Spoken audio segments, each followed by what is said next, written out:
"Stop right there, you piece of trash, Officer Derrick," Vaughn shouted, yanking the wallet out of old Eloise Carter's hand, then let out a laugh dripping with contempt. A black old woman carrying this much money, laundering it or stealing it, huh? He did not know that in the moment he searched the wallet he had touched something he absolutely should never have touched. Something that only a few seconds later would silence the entire street. A cold, razor-sharp voice cut through the air. "Let go. You just laid your hands on the property of my mother." Vaughn turned around and froze when he saw Maya Carter walking toward him. Her eyes were not the eyes of a panicked daughter. They were eyes forged on a battlefield, the eyes of a SEAL preparing to strike. So what will happen when an abusive cop comes face to face with someone he thinks is weaker? If you witnessed that moment, would you stay silent or speak up? Sign up now and comment on which side you would choose. The afternoon settled slowly over the quiet suburb, pale sunlight falling on white fences and long shadows stretching across the calm pavement. Old Eloise Carter walked with steady steps along the familiar path, her breathing blending with the light breeze of the day's end. In her left hand, she held her wallet tucked beneath her arm. Inside it was the entire amount she had just withdrawn from the bank. It was the money saved over half a lifetime, every dollar gathered from days of labor, from expenses she had cut back on, from moments she reminded herself that health mattered more than new things. All of it now rested inside the worn wallet she pressed close to her body as if it were part of her. She needed it to pay the hospital fees for her grandson, the boy she loved as dearly as the final breath of her old age, the boy who made her withdraw every bit of her savings without a second thought. The evening breeze brushed against her silver hair, prompting her to adjust her scarf, her gaze distant yet calm. Life had taught her to endure hardship, but in this moment she wished only to reach the hospital in time to deliver the money to the child who needed every passing minute. When Eloise turned onto the street that led home, two blue uniforms appeared in the distance. Officer Derrick Vaughn and Officer Roman Hale were on patrol, their footsteps echoing evenly across the road. From afar, they noticed Eloise's small figure, her weary stride held together by effort. Vaughn narrowed his eyes, watching with scrutiny, as if sensing something suspicious. He nudged Hale's side with his elbow, a half smile tugging at his cold features. He leaned in, his voice low but sharp enough to slice through the peaceful air. He said she looked familiar, that he had seen her the day before in the same shabby clothes, looking no different from someone wandering the streets. He let out a thin laugh, his eyes flicking to the wallet Eloise held tightly against herself. Hale glanced on C,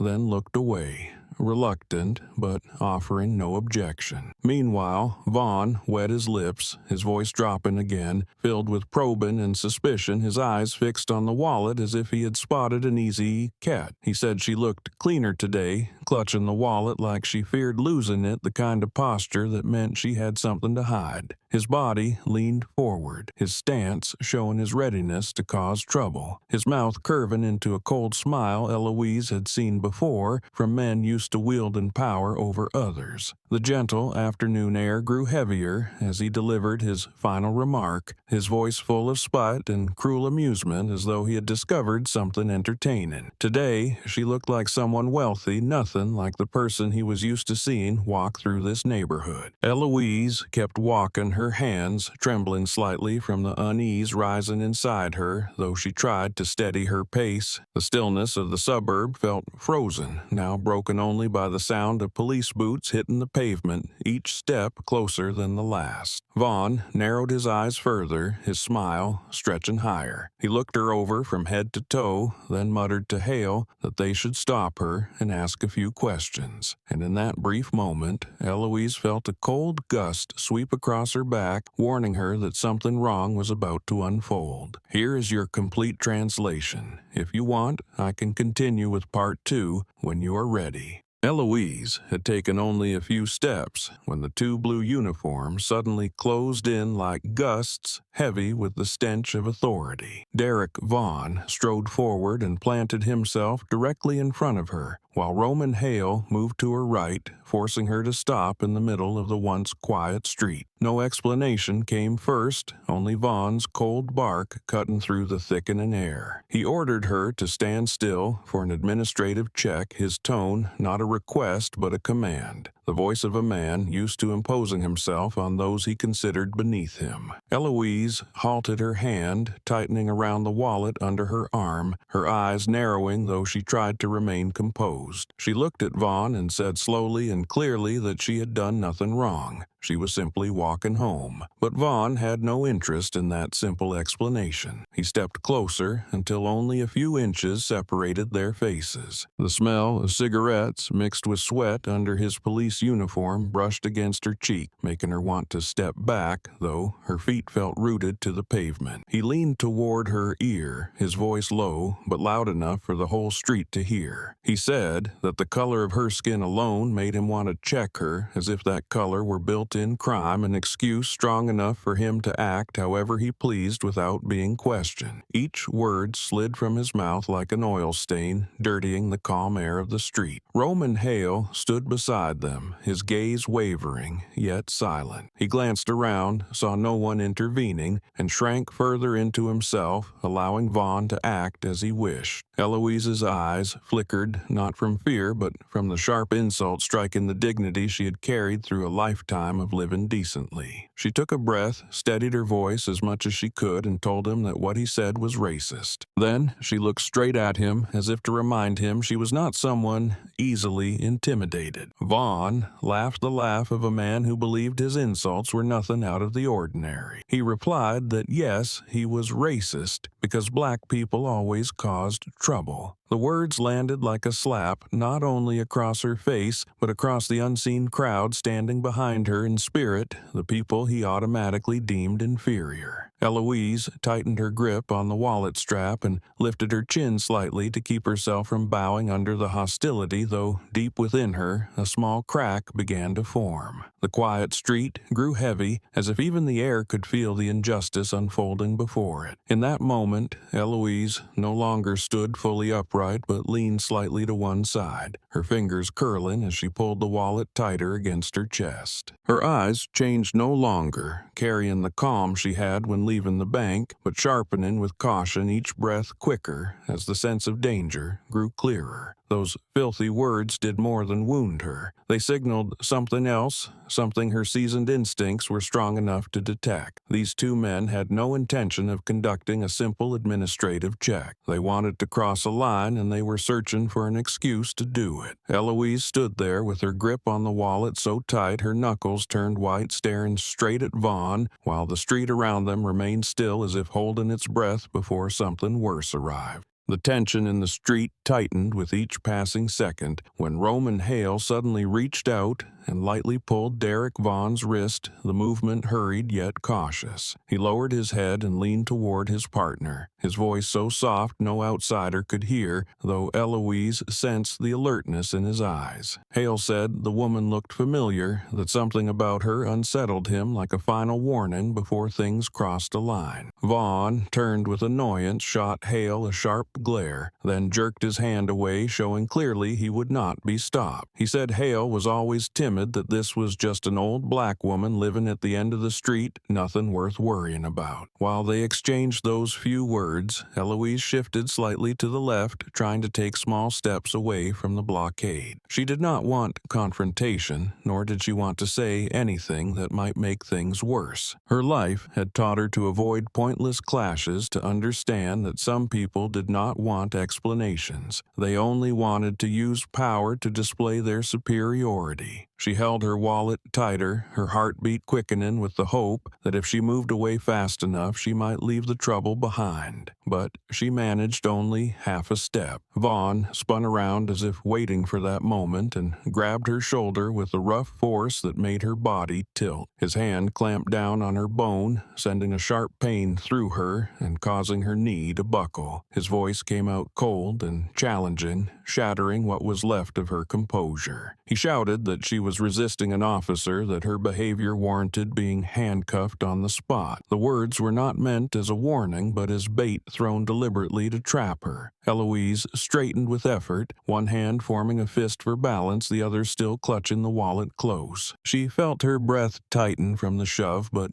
kept her tone steady. She met Vaughn's eyes with the familiar, cold resolve of someone who had endured too many injustices. She said she was not resisting. Her voice was slow and clear, not loud, yet strong enough for anyone nearby to hear the determination beneath it. She did not shout, did not plead, did not retreat. She simply stated her truth, even though she faced a man who clearly refused to believe anything beyond his own word. Vaughn grew more irritated. He leaned toward her, his eyes narrowing while his mouth curled into a spiteful half-smile. He looked at Eloise as if she had committed something serious, a gaze meant to turn her from victim into culprit. He tightened his grip on her shoulder as though testing how long she could endure. The evening wind swept past, dust swirling around their feet, yet none of it disturbed the heavy silence binding the three of them. Roman Hale stood behind them, his eyes unsteady, as if wrestling with something inside. He did not agree with Vaughn's actions, yet he lacked the courage to step forward and stop him. The shadow of a tree stretched across the pavement behind him, as if hiding the weakness he himself was ashamed to face. For a moment,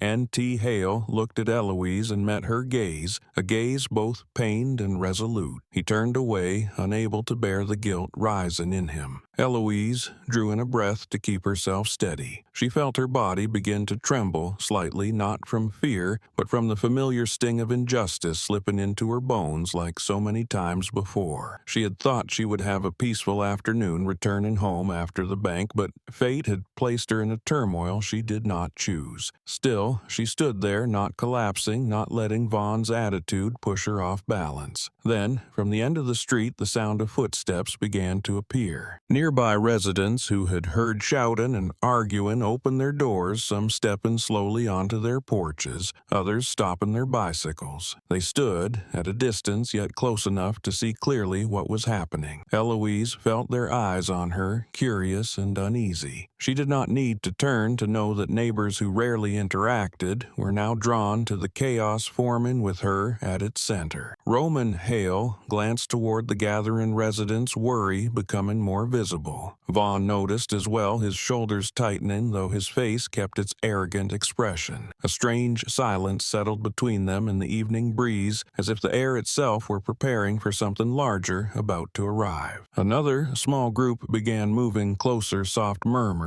rising like fragments of unspoken discontent. And in that moment, the corner of the street seemed to thicken, signaling that nothing happening here would end quietly. The scattered footsteps at the end of the street soon became a group standing along both sidewalks. They did not push forward, but kept a safe distance like people watching an accident and dared to step in to help. A middle-aged man whispered to the woman beside him that he knew Mrs. Carter, that she kept to herself, rarely spoke to anyone, and only went to the market and returned home at fixed hours. The woman nodded, her eyes fixed on the wallet Eloise clutched, as if trying to understand what could have driven an old woman into such chaos. Soft murmurs spread quickly, rising behind Eloise like quiet waves she could not turn to face. She caught a faint voice saying that someone who walked that slowly and gently could not be a threat or a person doing anything wrong. Another voice chimed in that she hardly ever appeared, so something must be going on. Those words made Eloise turn her head, her aged eyes showing a fragile flicker of hope. She did not expect anyone to argue loudly or confront the police, but she hoped for a small voice to speak up to say she had done nothing wrong, that this harassment was unnecessary. That hope felt like an invisible hand reaching for her, holding her steady in the storm of authority closing in. But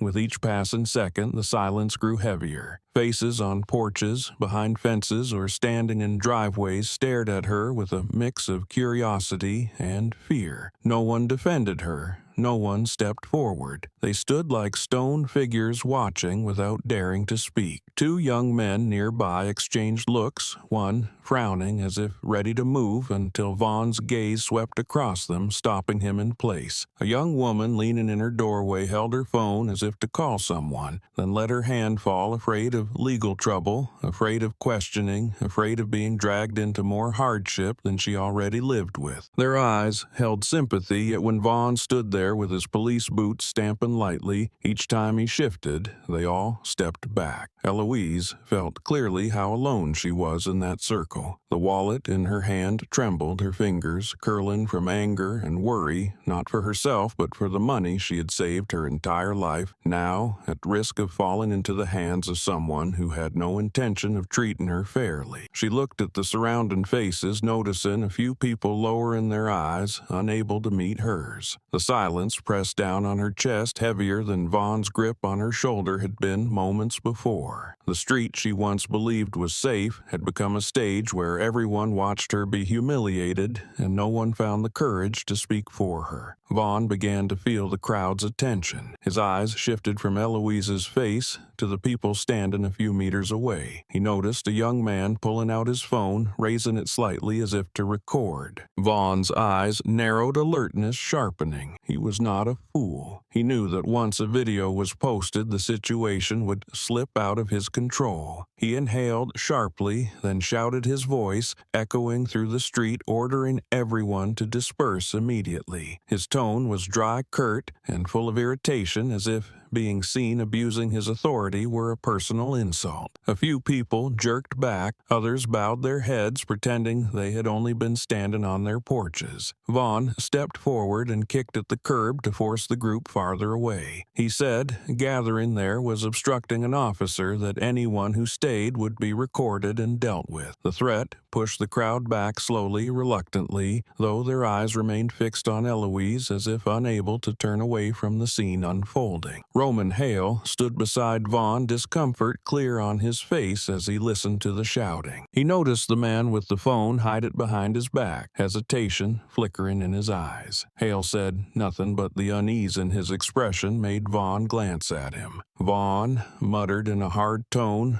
low enough for only Hale to hear, telling him to keep order or stay silent. Hale pressed his lips together and looked down at the pavement, reminding himself that silence was the safest choice. Eloise felt Vaughn's shout push the crowd away, leaving her alone before the two men in power. She bent slightly, clutching her wallet, as if holding on to the last piece of peace she had left. But when she lifted her head, she realized that even though Vaughn had driven them off, a few people had not left. They stood farther back, hidden under tree shadows or behind fences, yet their eyes remained fixed on Vaughn's every movement. They did not dare intervene, but they did not fully turn away. Some covered their faces, some held their phones as if weighing what was right against what was dangerous. In the fading evening light, their silence felt like a fine but deep cut, and from that silence Eloise sensed that the worst was not over. The storm of injustice was drawing closer with every minute. The street grew so quiet that even the dry leaves brushing against each other in the faint breeze could be heard. That stillness shattered the moment Derek Vaughn's eyes locked onto the wallet Eloise held under her arm. He did not see it as an ordinary item, but as something that could give him a greater sense of power, a tool to twist the situation however he pleased. Vaughn stepped closer, blocking her path, then reached out his large rough hand, his voice blunt and commanding. He ordered her to hand over the wallet for inspection as if it were a given, as if she had no right to refuse or question anything. Eloise looked at him for a moment and drew in a steadying breath. The insults, the aggression, and his attitude had exhausted her.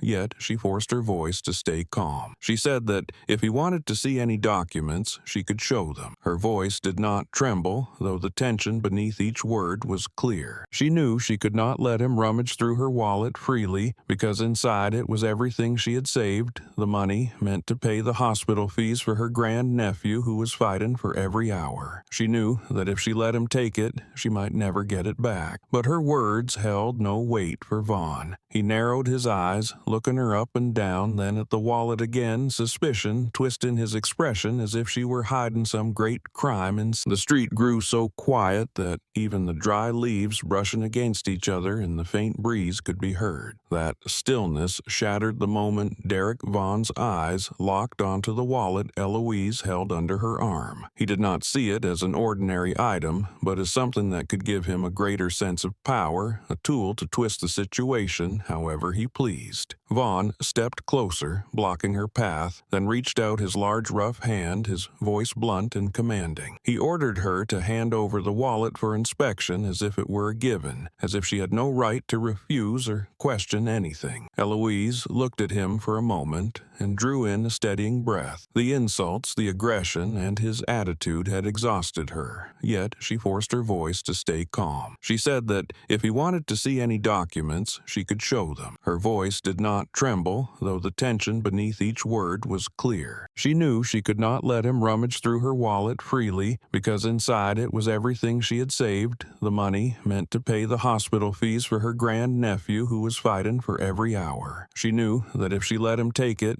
she might never get it back. But her words held no weight for Vaughn. He narrowed his eyes, looking her up and down, then at the wallet again, suspicion twisting his expression as if she were hiding some great crime inside it. He repeated his question about what she was concealing this time in a lower, icier tone. Without waiting for a response, Vaughn swung his arm and tore the wallet from her with such force that her body lurched forward. Eloise reached out on instinct, trying to hold it, but she was too late, and the wallet left her grasp as if a part of her had been ripped away. The small sound of the wallet being yanked free echoed clearly in the tense air. A few people in the crowd flinched sharp breaths, slipping from those watching from afar. Eloise froze, her hand still shaped as though holding the wallet even though it was gone. Her eyes trembled with fear, not for herself but for the money inside. Her heart pounded hard, each beat striking painfully against her chest. Derek Vaughan opened the wallet right in front of her, his movements brisk as though he already knew what awaited inside. When the thick stack of bills appeared, a twisted glint of satisfaction flashed through his eyes. He pinched the stack between two fingers and lifted it high for the crowd to see, as if he had just uncovered evidence from a major crime. His smile widened, filled with glee and mockery. He shouted loudly, his voice echoing down the street, accusing her of laundering money, insisting that such an amount could never belong to an old woman like her, that she must have done something illegal to get it. A few murmurs rose from the residents. Some people looked at the stack of money, their eyes wavering with each word Vaughn spoke. No one dared confirm he was right, yet small doubts began to flicker inside them. A few even stepped back, afraid of being pulled into something bigger than they wanted. Eloise stood there as if frozen by the humiliation laid bare in the very street where she had lived her whole life, hoping to be treated with the dignity of any ordinary person. Her breath grew heavier, her hands trembling not from age but from the rising sense of helplessness. She looked at the money in Vaughn's hand, her eyes showing a pain she could not hide. She tried to speak, but her voice caught in her throat, and it took her several seconds to manage words. When she finally spoke, her voice, the moment the sound of the money held high like a trophy left Derek Vaughn's hand. The crowd behind Eloise stirred as if someone had thrown a spark into dry grass. A man near the fence lowered his voice, but could not hide his curiosity as he asked how an old woman living alone, always seen in worn clothes, could be carrying so much money. A younger woman covered her mouth, her eyes filled with confusion as she stared at the stack in Vaughn's hand, as if that single image made her doubt the woman she had greeted for years. The scattered whispers spread quickly, each broken sentence sinking into the tense air and forming a pressure that settled heavily onto Eloise's shoulders. Every murmur felt like a needle poking at her pride, tightening her chest. Eloise wanted to explain that the money was to save her grandson, to say how she had saved each dollar, but the doubtful eyes around her trapped the words in her throat. Everything happened too fast and too unfairly. She felt like a character being judged in a marketplace where truth was twisted by a few careless comments. As the speculation grew louder, Derek Vaughan wore a smile only those drunk on power ever showed. He pulled a notebook from his pocket, opened it with exaggerated flair, and began writing. He wrote a report accusing her of laundering money, his pen moving quickly across the page as if he were used to crafting stories that benefited him. He glanced up at her, his expression challenging, as if telling her everything was already beyond her control. Hale stood beside him, looking at the report, his brows tightening, yet he still lacked the courage to intervene. He tapped his fingers lightly against his belt, a restless gesture he tried to hide. Eloise's greatest fear in that moment was not the humiliation or the crowd's misunderstanding, but the money in Vaughn's hand. It was everything she needed to bring to the hospital that day. She could not let him keep it, nor allow him to turn it into an excuse to detain her. Without thinking long, Eloise stepped forward, trying to take the wallet back from him. She did not move with force, but with the desperation of a grandmother trying to save her grandson. Her eyes widened, her hand reached out, her fingers trembling as they brushed the edge of the wallet he held. But Vaughn did not step back. Without a trace of hesitation, he shoved Eloise hard with his full arm, a push strong enough to knock her small body off balance and send her crashing to the pavement. The impact made a sharp, dry sound that caused several people nearby to flinch. Dust lifted around her in small clouds as she hit the ground, her hands bracing but unable to absorb all the force. Pain shot through her back, and for a few seconds the world spun slowly as if time paused just to let her fall fully into that cruel moment. Eloise tried to draw a deep breath, but her chest tightened as if an invisible cord were cinching each inhale. A sharp pain spread from her chest to her shoulder, then to her neck, forcing her to grip the pavement to keep from collapsing. Sweat gathered at her temples and streaked down her cheeks. She had felt chest pain before in her life, but never this intense. Her vision blurred the faces around her, melting into drifting patches of color. Roman Hale stepped forward on instinct, but froze as if something invisible held him in place. He stared at her, confusion and panic written across his face, as though he wanted to help, but was trapped by a fear he could not name. His hands curled into fists, released, then clenched again. The struggle inside him played out right before Eloise, yet none of it eased her suffering. The crowd fell silent for a few seconds, then whispers rose again, this time tinged with worry and disagreement. A woman exhaled sharply and murmured that Eloise did not look well at all. Another person raised a hand to their mouth, eyes wide with fear. A young man lifted his phone to record, but lowered it immediately when Vaughn shot him a warning glare, stopping him cold. On the pavement, Eloise fought for air, but her breath grew ragged. Her heart thudded unevenly, each beat slamming into her chest and forcing her to tilt her head to find oxygen. Her hand clawed at the ground, her trembling fingers searching for anything that might help her rise. But the pain spread faster and heavier, pressing down on every breath until her mind fogged. Fear surged inside her, but she could not speak, only gasp. The world blurred, and Vaughn's face became a looming shadow, overshadowing everything. He did not step back, did not kneel to help, did not even look surprised by her pain. He stood there, still holding the money, staring down at her, as if she were nothing more than a nuisance blocking his way rather than an old woman on the brink of collapsing from a heart attack. No one from the crowd stepped forward. Those who wanted to help feared being accused of interfering with the police, and those who had doubted her were no longer sure what was true. That loneliness wrapped around Eloise like a cold mist, making her body weaker with each second. Then, just as her vision dimmed, strong, decisive footsteps echoed from the end of the street. The figure of a woman in uniform ran toward the crowd, each stride cutting through the heavy air hanging over the scene. She sprinted straight to Eloise, and her arrival carried a force entirely different, like a powerful wind ready to flip the balance that had been leaning wholly in Vaughn's favor.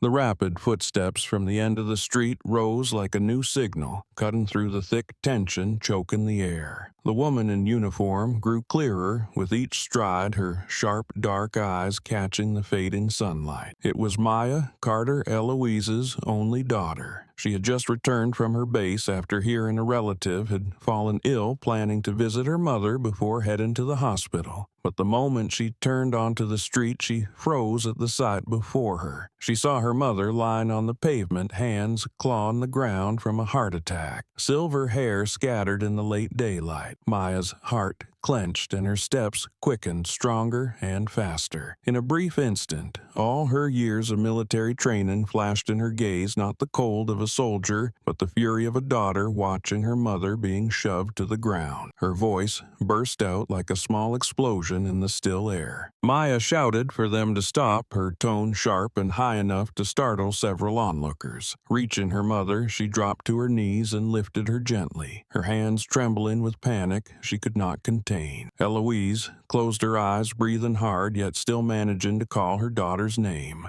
Maya steadied her by placing a hand on her shoulder, raising her head while checking each breath, her military experience telling her instantly that the heart attack was peaking. She turned toward the two officers, especially the man holding her mother's money, and shouted in his face, demanding to know what they were doing to an elderly woman. Derek Vaughn hesitated when he saw Maya and heard her voice. He stared at her uniform, his expression shifting from surprise to annoyance. Roman Ha, behind him, opened his mouth as though to speak, but stopped the sound of Eloise gasping, twisting guilt inside him. Vaughn, however, held nothing back. He stepped closer, irritation darkening his features. He ordered Maya to get out of the way, his voice slicing each word to assert his authority. What he said next stunned the nearby crowd into stillness. He called her a meddling black woman and added that she was only cosplaying as a SEAL to look important. He said once he finished with the old woman, it would be her turn. The insult hit Maya like a blade. She rose, her eyes darkening with anger. She clenched her fists not to strike but to contain the fire roaring inside her chest. She inhaled, glanced at her mother to make sure she was still conscious, then stepped forward to face Vaughn. Her gaze locked on his, unflinching and unapologetic. She said the uniform was real, that she was not cosplaying, and that they had laid hands on her mother, someone they had no right to harm. Each word that left Maya's mouth fell like a heavy hammer. The crowd behind her grew so silent that even the dry leaves skittering across the pavement could be heard. Hale looked at Maya, then at the insignia on her uniform, then at Vaughn, and in an instant he realized something he had only vaguely suspected, but he did not dare say it aloud. His eyes wavered with unease while Vaughn stood rigid, a flicker of confusion crossing his face as he realized the thing he had mocked earlier might actually be true. Maya stood between two forces, her mother in pain on one side,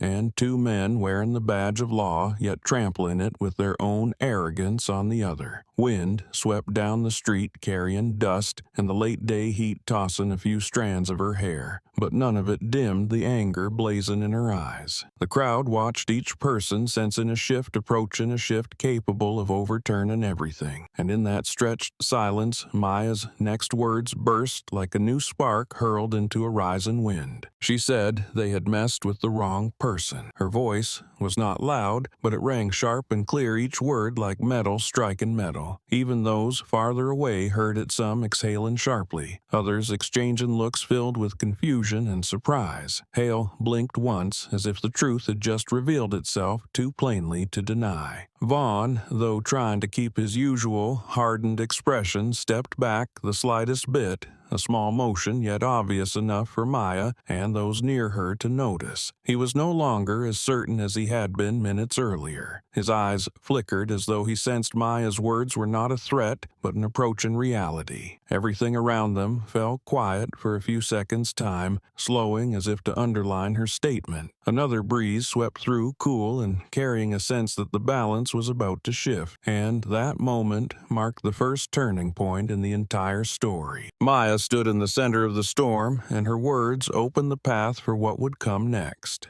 The air on the street felt thick as an invisible fog, heavy with the injustice crushing an elderly woman struggling for breath. On the pavement, Eloise fought for each inhale while Maya knelt beside her, supporting her back to steady her breathing. After her sharp words earlier, Maya searched the crowd for someone holding a phone, hoping someone would be brave enough to call an ambulance. But the crowd only watched, worried yet unmoving, their tense eyes fixed on the scene without a single person stepping forward. Realizing her mother was fading by the second, Maya turned fully toward them and raised her voice firm with fear pressing inside her chest. She said they needed to call an ambulance immediately because her mother might not survive. But she had barely spoken half the sentence when Derek Vaughn lunged forward and yanked her wrist, dragging her away from Eloise. The pull made Maya stumble for a moment. She felt Vaughn's rough grip clamping onto her wrist as if he believed he had the right to touch anyone he wanted. That contact shattered what was left of her outward calm. Her heartbeat slammed harder from rage, and before she could think, her body reacted from years of military conditioning. Maya twisted her wrist, lowered her center of gravity, and pushed a measured amount of force through her elbow into Vaughn's arm. It was not a powerful strike, but a precise leverage move,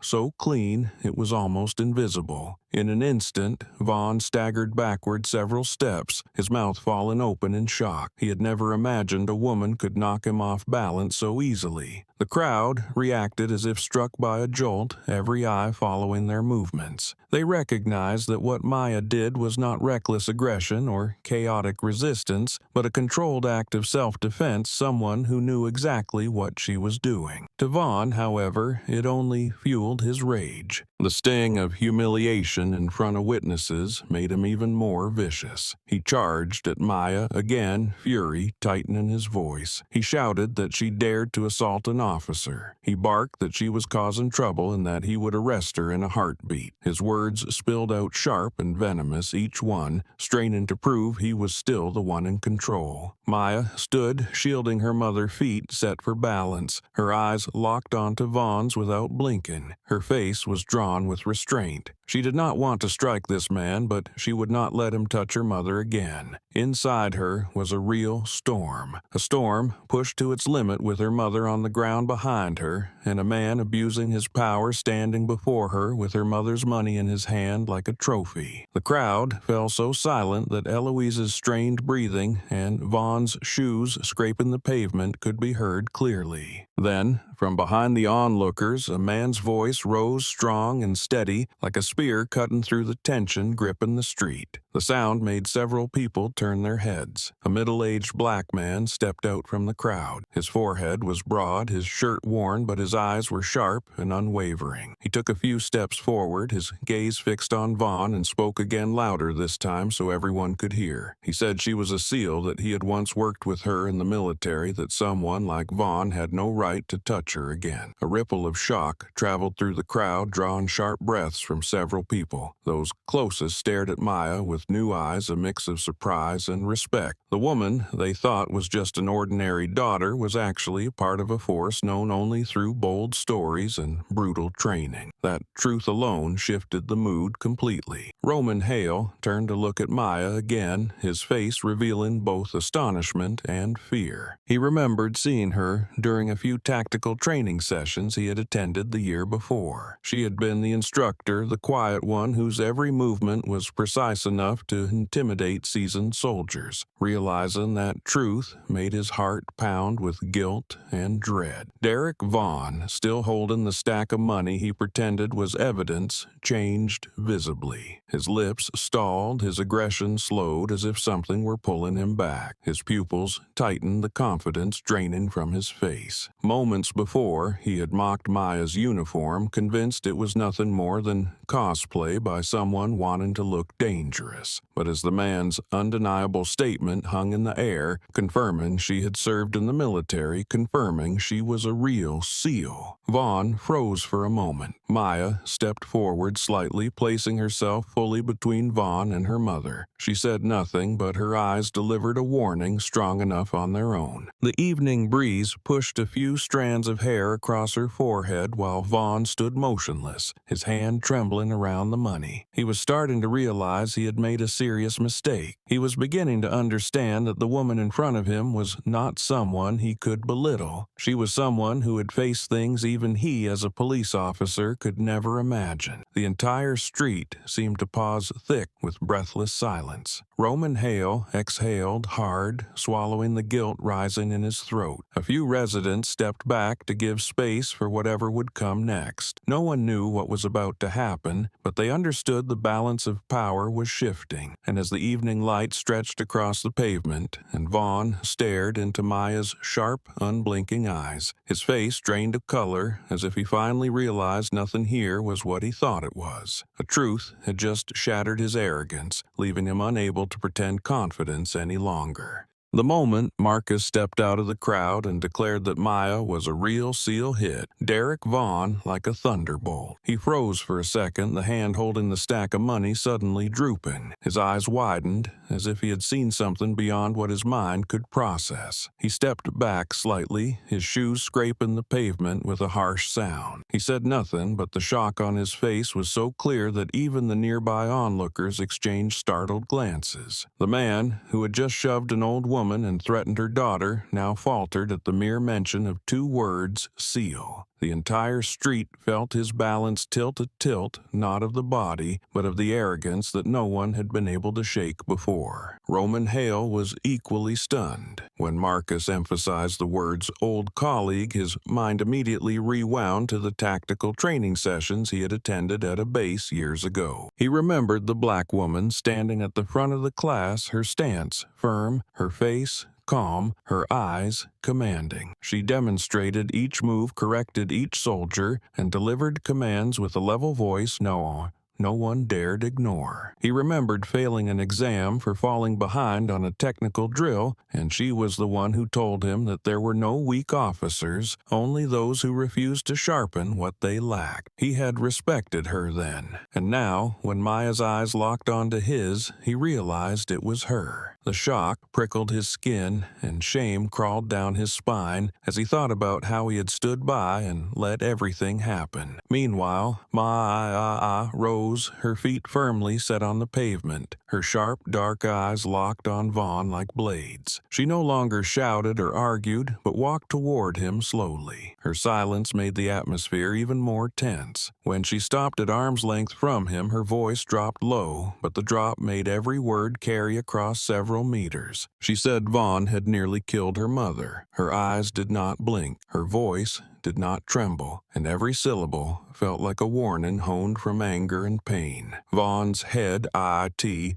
and the vein in his temple pulsed. The man who had always barked orders at others now swallowed hard at the calm threat in Maya's tone. The crowd watched every movement unfolding before them. Those who had been doubtful earlier now leaned toward Maya's side. Whispers moved between small groups. The man standing near Marcus asked quietly if she really was a SEAL. The woman near the fence placed a hand over her chest and nodded when she heard the answer. A few young men stared at Vaughn as if seeing him clearly for the first time, his arrogance stripped bare by the simple weight of truth. The residents' eyes shifted, turning from wary to angry, from uncertain to aligned with the woman defending her mother. Some even stepped forward, not close enough to intervene, but close enough to show they no longer stood behind Vaughn. Vaughn sensed it. He felt that behind him no longer stood a silent crowd, but a line of eyes examining his every move. His confidence began to crack like a rigid shell pierced by something sharp. He drew a deep breath, as if trying to regain control slipping out of his grasp. Maya stood firm, unafraid, and that alone made him feel cornered. He was not used to being the weaker one, not used to someone staring at him without flinching. The badge that had always given him power to intimidate now felt unsteady under Maya's unwavering gaze. That moment became a test of the last shred of pride inside Vaughn. He clenched his teeth and stepped forward half a pace as if trying to reclaim the dominance he believed he owned. Then, suddenly, he shouted, the sound rising as though to hide the trembling creeping into him. He yelled that she could not scare him, that he was the one giving orders here. His voice bounced off the pavement and the walls, but the certainty was gone. It sounded more like the cry of a wounded animal trying to mask the fear pressing at its throat. Maya did not move. Her steady stillness made Vaughn's shouting hang awkwardly in the air. The crowd looked at him with a mix of anger and caution. Roman Hale felt his legs grow heavy, knowing the more Vaughn lost control, the further this would spiral. Marcus folded his arms and watched Vaughn like a man watching someone walk into a hole he had dug himself. Vaughn's yelling did not drive anyone back. Instead, it pushed more of the crowd toward Maya's side because they saw that real strength was not in shouting but in the unwavering stance of the woman protecting her mother. No one answered his scream, and that silence made the moment tighter than ever. Everyone sensed that what would happen next would not be simple because Vaughn had just pushed himself into the most dangerous part of the truth beginning to break open. Derek Vaughn's shout still echoed in the air like a challenge, yet even he could hear the tremor slipping into his own voice. The crowd, standing behind Maya, had taken away the invisible shield he always relied on in moments like this, but someone like Vaughn was never quick to admit he was losing ground. He tightened his grip on the money, inhaled sharply as if trying to reclaim the authority slipping from his hands, then thrust his arm forward and pointed at Eloise lying weak on the pavement. He yelled that he was arresting her according to regulation, that she had resisted an officer, that he had the right to restrain anyone who showed dangerous signs. His words rang out with such hypocrisy that several people in the crowd frowned. A few turned to each other and shook their heads. No one believed him, yet he kept talking as if repeating his claims would somehow make them true. He repeated the phrase according to regulation so many times it sounded like a mantra he used to soothe himself. But Maya did not let him take one more second of control. She stepped forward, her expression no longer the explosive anger from earlier, but a cold sharpness that refused to let any more insults touch her mother's dignity. She stared directly at Vaughn, her eyes unblinking, her voice steady but not loud. Even so, each word she spoke dropped with the weight of stone. She calmly asked which regulation allowed him to shove an old woman to the ground, which regulation allowed him to snatch someone's wallet when they had committed no crime, which regulation allowed him to assault a woman who was struggling to breathe. Her questions were not meant for debate but were precise strikes aimed at the biggest hole in Vaughn's excuses. He paused, mouth opening as if to answer, but his throat caught on the truth he was trying to bury. The crowd fell absolutely still, many nodding in agreement as Maya spoke. They had all seen his violence, and now hearing her list each act, the images replayed in their minds. Maya's words did more than expose his lies. They solidified the crowd's recognition that Vaughn had crossed every line. At that moment, Eloise tried to push herself up, but her body refused. Her breaths were short and strained, each inhale tightening painfully. She pressed a hand to her chest, her shoulders trembling. She tried to call Maya's name, but only a faint rasp escaped. Seeing her mother curled in pain made something inside Maya nearly erupt. She needed an ambulance, she needed oxygen, she needed a stretcher not to lie on the street while a policeman blocked help, as if he had the right to decide whether she lived or died. Vaughn still stood there, legs slightly apart, hand gripping the wallet as if blocking the path could somehow hold together the authority slipping from him piece by piece. He looked down at Eloise as if she were an obstacle, then lifted his gaze to Maya with the stubborn glare of a man desperate to prove he still controlled the situation. He said no one was allowed to approach her until he finished his report. He did not care about her weakening breaths, did not care that minutes from now something irreversible could happen. To him, keeping his mask of power intact mattered more than anyone's life. Maya clenched her jaw, fingers tightening as she fought to stay calm. She knew that with one decisive move she could force Vaughn back, but she had to think about her mother, about the crowd, about how quickly things would escalate if she used force. She had had to stay level-headed even while a storm churned inside her. Every thought she had focused on her mother on each fading breath. Eloise's trembling hand reaching toward her was small, but it struck Maya with the fear of losing the most important person in her life. Marcus, the black man who had spoken up for Maya earlier, looked at Eloise, then at Vaughn. His eyes burned with anger that had clearly built up over the years. He stepped forward, his voice firm and no longer restrained. He shouted at Vaughn to move aside because this was a medical emergency. He emphasized the words medical emergency as a warning that any delay could bring serious legal consequences for Vaughn. A few people behind him grew restless. They did not know Marcus's rank or what authority he had, but they knew he was right. They heard Eloise struggling to breathe, saw her pale face, saw her trembling hands, and their hearts tightened with worry. A woman covered her mouth in fear. An elderly man with a cane let out a heavy sigh. A young person whispered to a friend that if an ambulance was not called soon, she might not make it. Roman Hale stood close to Vaughn, the conflict inside him so strong it weighed down his whole expression. He knew Vaughn was wrong, knew the old woman needed help fast, knew Maya was not exaggerating. Yet he stayed silent, afraid of retaliation within the department, a fear many younger officers knew too well. But when he saw Eloise clutch her chest again, her breaths shorter, her chest rising in quivering motions, something inside him cracked. His eyes shifted toward Vaughn, no longer obedient but filled with doubt and fear for the disaster closing in. Vaughn ignored all of it. He clung to control through his shouting and the confrontational way he stood. He stared at Maya as if warning her to step back before things spiraled further. But Maya did not retreat even a centimeter. She simply repeated, her voice low and cold as steel, that he needed to let the ambulance through immediately or she would call his superior to deal with him herself. The moment Maya finished speaking, the entire street seemed to freeze. A heavy silence settled over everything. The crowd held its breath, and Vaughn opened his mouth to spit out another threat. But before he could speak, a sharp, piercing sound cut across the street. The long wail of the Internal Affairs police siren echoed from the far end, loud, clear, and unmistakable, carrying the weight of a declaration that everything was about to change.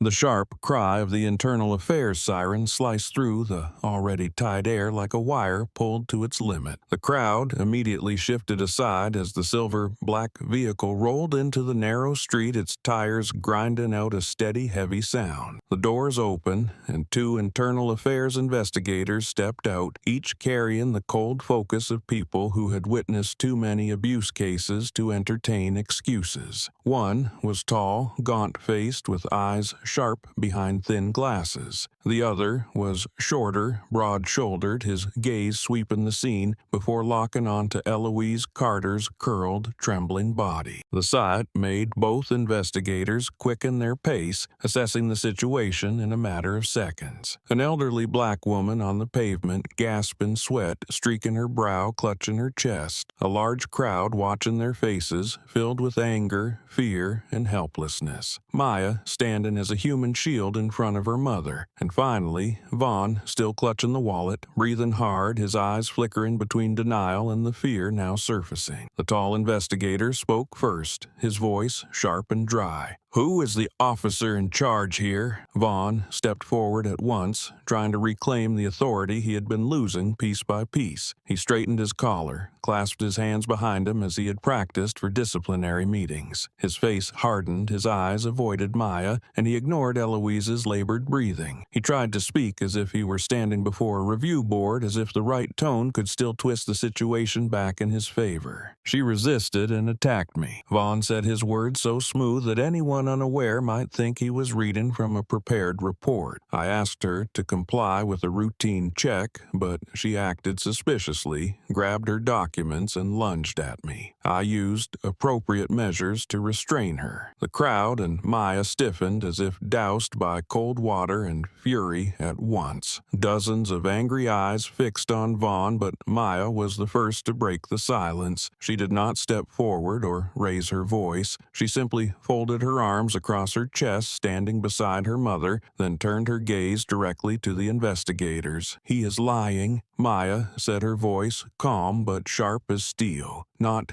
a single unnecessary word, not a trace of hesitation. It was not a rebuttal, but a statement of fact laid down like the first piece of evidence. The shorter investigator studied Maya for several seconds. He examined her posture, her eyes, the control in her voice. Those who had served could recognize one another easily. He noted the uniform, the military patch on her sleeve, old but still clear. And deeper in her gaze, he saw not impulsiveness, but the composure of someone who had stood in far more dangerous situations than this. "Who are you?" he asked. "Maya Carter." Her daughter, Maya, replied, her hand resting gently on Eloise's shoulder. "I ran in and saw him push my mother to the ground. She was having a heart attack and he still stood there blocking anyone from helping her." The tall investigator shifted his gaze to Vaughn. "Is that correct?" Vaughn snapped back instantly, the words bursting out before he could steady his voice. "Not correct. I didn't push anyone." She slipped while resisting. A soft hiss rose from the crowd. The shorter investigator turned his attention to Hale, who stood just behind Vaughn. Hale froze like someone caught in a searchlight, guilt etched plainly across his face. He looked at Vaughn, then at Eloise lying on the pavement, then at Maya kneeling beside her. For Hale, this was no longer someone else's problem. This was the moment he had to choose whether to answer to his badge or to his conscience. And that conscience was pounding in his chest, demanding he acknowledge what he had seen. The tall investigator stepped half a pace forward, his tone firm. "Officer Hale, you were with him, correct? Do you confirm your partner's statement?" Hale swallowed hard, his throat tightening under the weight of everything he had witnessed. The memories rushed through him like a reel. Eloise clutching her wallet, Eloise being shoved, Maya catching her mother and himself doing nothing but watching. He saw while Vaughn laughing at someone's pain, saw him wield his authority to crush the vulnerable. And now, with two investigators staring at him, Vaughn's lie dragged him closer to choosing between silence and truth. Hale opened his mouth, but the words stuck. He looked down at the old woman, struggling for air, then up at Maya, who held herself together despite her fear. The heaviness of the moment pressed in on him, his eyes reddening with shame. His guilt was so visible that the crowd noticed. A woman nearby whispered that he didn't look like someone ready to lie. A man nodded, saying anyone could see from the way Hale bowed his head that things were not nearly as clean as Vaughn claimed. Maya watched Hale closely. She neither spoke nor urged him, but her eyes told him she recognized the conflict inside him even before he admitted it. She believed that somewhere in him remained a part unwilling to bow to wrongdoing. The shorter investigator, who had been observing everyone's reactions, finally spoke, his voice low but sharp. "There are a lot of people here. I need an independent witness. Did anyone see what happened from the beginning?" The question cut through the air like a blade. The crowd rippled, some exchanging hesitant looks, others lowering their heads to avoid involvement. But a few straightened their eyes, shifting toward the investigators as if weighing whether they had the courage to stand up and speak. The evening light fell across rooftops, across the pavement, across every face present. No one spoke for 2 tight seconds. The silence stretched like a drawn string, as if the entire street waited to see who would be the first to break the long-standing wall of quiet. Then, in the moment where hesitation still hung in the air, a child's voice rose from within the crowd, clearer and steadier than anyone expected from someone so small. "I saw everything the boy said. I recorded it too." The whole crowd turned toward the sound. Maya lifted her head. The two investigators exchanged a quick glance. Vaughn went pale. And Hale, hearing those words, closed his eyes for a fraction of a second, as if a weight he had carried since the beginning had finally shifted. And the investigator's question still hovered in the air, heavy enough that everyone understood everything would change from this point on. "Is there any witness on scene?" The internal affairs investigator's question had barely settled when the air in the street tightened once more. Everyone looked at one another, hesitation spreading through the crowd like a human instinct, fear of legal trouble, fear of involvement, fear of retaliation. Eyes that moments earlier burned with anger now dropped, and the disappointment in Maya's face cut through the people watching like a blade. But then the child's voice rose again, clearer and more determined, as if his small heart refused to let truth sink beneath the silence of adults. The boy stepped forward, holding up his phone with a hand that trembled slightly from nerves. "I recorded it, him pushing her." A simple sentence, yet heavy as a stone, dropped onto the pavement. The crowd broke open, whispers spreading fast enough that no one stood as still as before. Internal Affairs moved immediately, stepping toward the boy and asking for the phone so they could view the recording. The boy, his face tense but resolute, held out the phone with both hands like evidence of great importance. The adults who looked at him now did so with gratitude, mixed with shame for staying silent too long. Maya looked at the boy, her expression softening for the briefest moment. She did not speak thanks, but her gaze was enough for him to understand that what he had done mattered more than he knew. After only a few seconds of the video playing, the shorter investigator turned toward Vaughn, his brows drawn low with doubt. Khalid, the other investigator, stepped closer to watch the small screen. In the clip, the shove was crystal clear, undeniable, unarrestable. There was no slip, no resistance, no moment of Eloise lunging. Only Vaughn's rough arm and the push that sent her to the ground. Right then, middle-aged man in the crowd spoke up. "I saw she didn't do anything." His voice shook as if burdened by regret for staying quiet. A white woman near the fence stepped half a pace forward, adding with irritation at the memory he was pointing and insulting her from the start. She didn't even get a word out. Others began nodding, and murmurs of agreement rippled outward. Not everyone spoke aloud, but the growing rumbles from the crowd carried enough weight to anchor the truth now breaking open. That truth eased Maya's chest just slightly, though her mother still struggled for breath beneath her hands. Roman Hale looked at Vaughn, then at Eloise, and the guilt inside him no longer hid behind his eyes, but spread plainly across his face. His hand trembled, his lips pressed together until they faded pale. He had seen everything, had known Eloise never resisted, and he had stood frozen as his partner crossed the line. The force of the truth and of the crowd waiting made it impossible for him to stay silent any longer. Hale lowered his head and stepped half a pace toward the Internal Affairs investigators. His voice trembled like someone finally opening a door he had feared to look through. She did not resist. A sudden silence fell over everything. Maya lifted her gaze, looking at him with an expression he could not bring himself to meet. The crowd held its breath, and the two investigators immediately turned their focus onto Vaughn, as if waiting to see what a man would do after the truth had just been dragged into the open. In that single moment, Vaughn looked like a cornered animal. The vein in his neck throbbed, his eyes bulged with fury. He could not believe Hale had dared to say that in front of the crowd,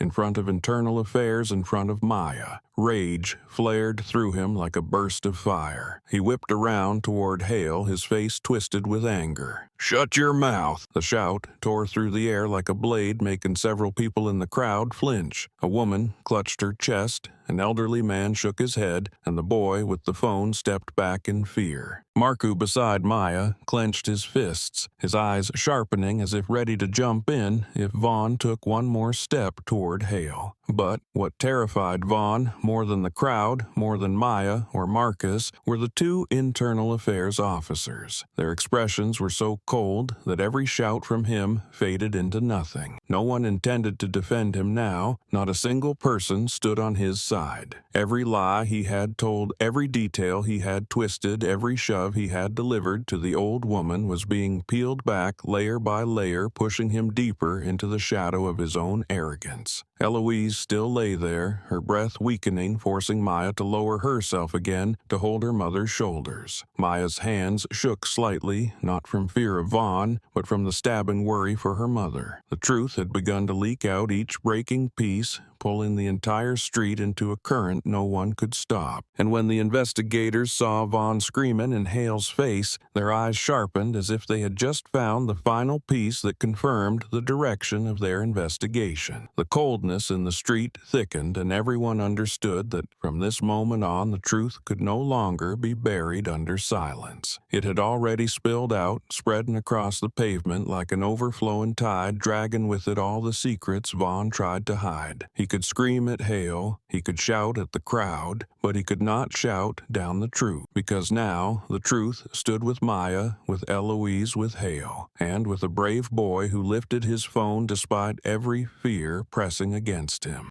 The moment Vaughn screamed in Hale's face cut through the silence that the boy had just shattered. But this time his roar did not make Hale step back. Instead, it struck the one place Hale had been avoiding, his own conscience. He stood frozen, hands, cold breath tightening in his chest. His eyes shifted between Vaughn Eloise, gasping on the pavement, and Maya kneeling beside her mother with a face drawn tight in fear and fury. Then everything he had stayed silent about, everything he had witnessed throughout this heavy afternoon, surged up like a wave and dragged him out of the shadow he had been hiding in. I cannot lie anymore. Hale forced out his voice, small but firm, as if he had just torn himself free from an invisible rope around his throat. Vaughn snapped toward him, his face twisting with sudden rage, his eyes burning as if he could scorch Hale for daring to betray him. "What did you just say?" he spat, each word pulled tight like a string ready to snap. But Hale did not look away. He looked down at his trembling hands, then lifted his eyes to Maya. That look was not for forgiveness, but for the final bit of ground he needed before stepping onto the other side of the truth. Maya understood that battle well. She stepped forward and placed a steady hand on Hale's shoulder, the hand of someone who had learned to stand firm in situations others would run from. "Speaking the truth will save a life." She said, her voice low but sure, slow but carrying enough strength to lift him out of the fear choking him. Something cracked open in Hale's eyes. He drew in a deep breath, straightened, and faced the two internal affairs investigators waiting for his answer. "Vaughn, he is the one who pushed her," Hale said, this time without trembling, the words sharp like a confession and a release. The crowd held its breath. Marcus nodded slightly as if acknowledging that the truth had finally found its voice. The boy with the phone glared at Vaughn with a courage most adults lack. The tall investigator did not need a single extra second to analyze. He turned to Vaughn, his voice hard as stone. "Officer Derek Vaughn,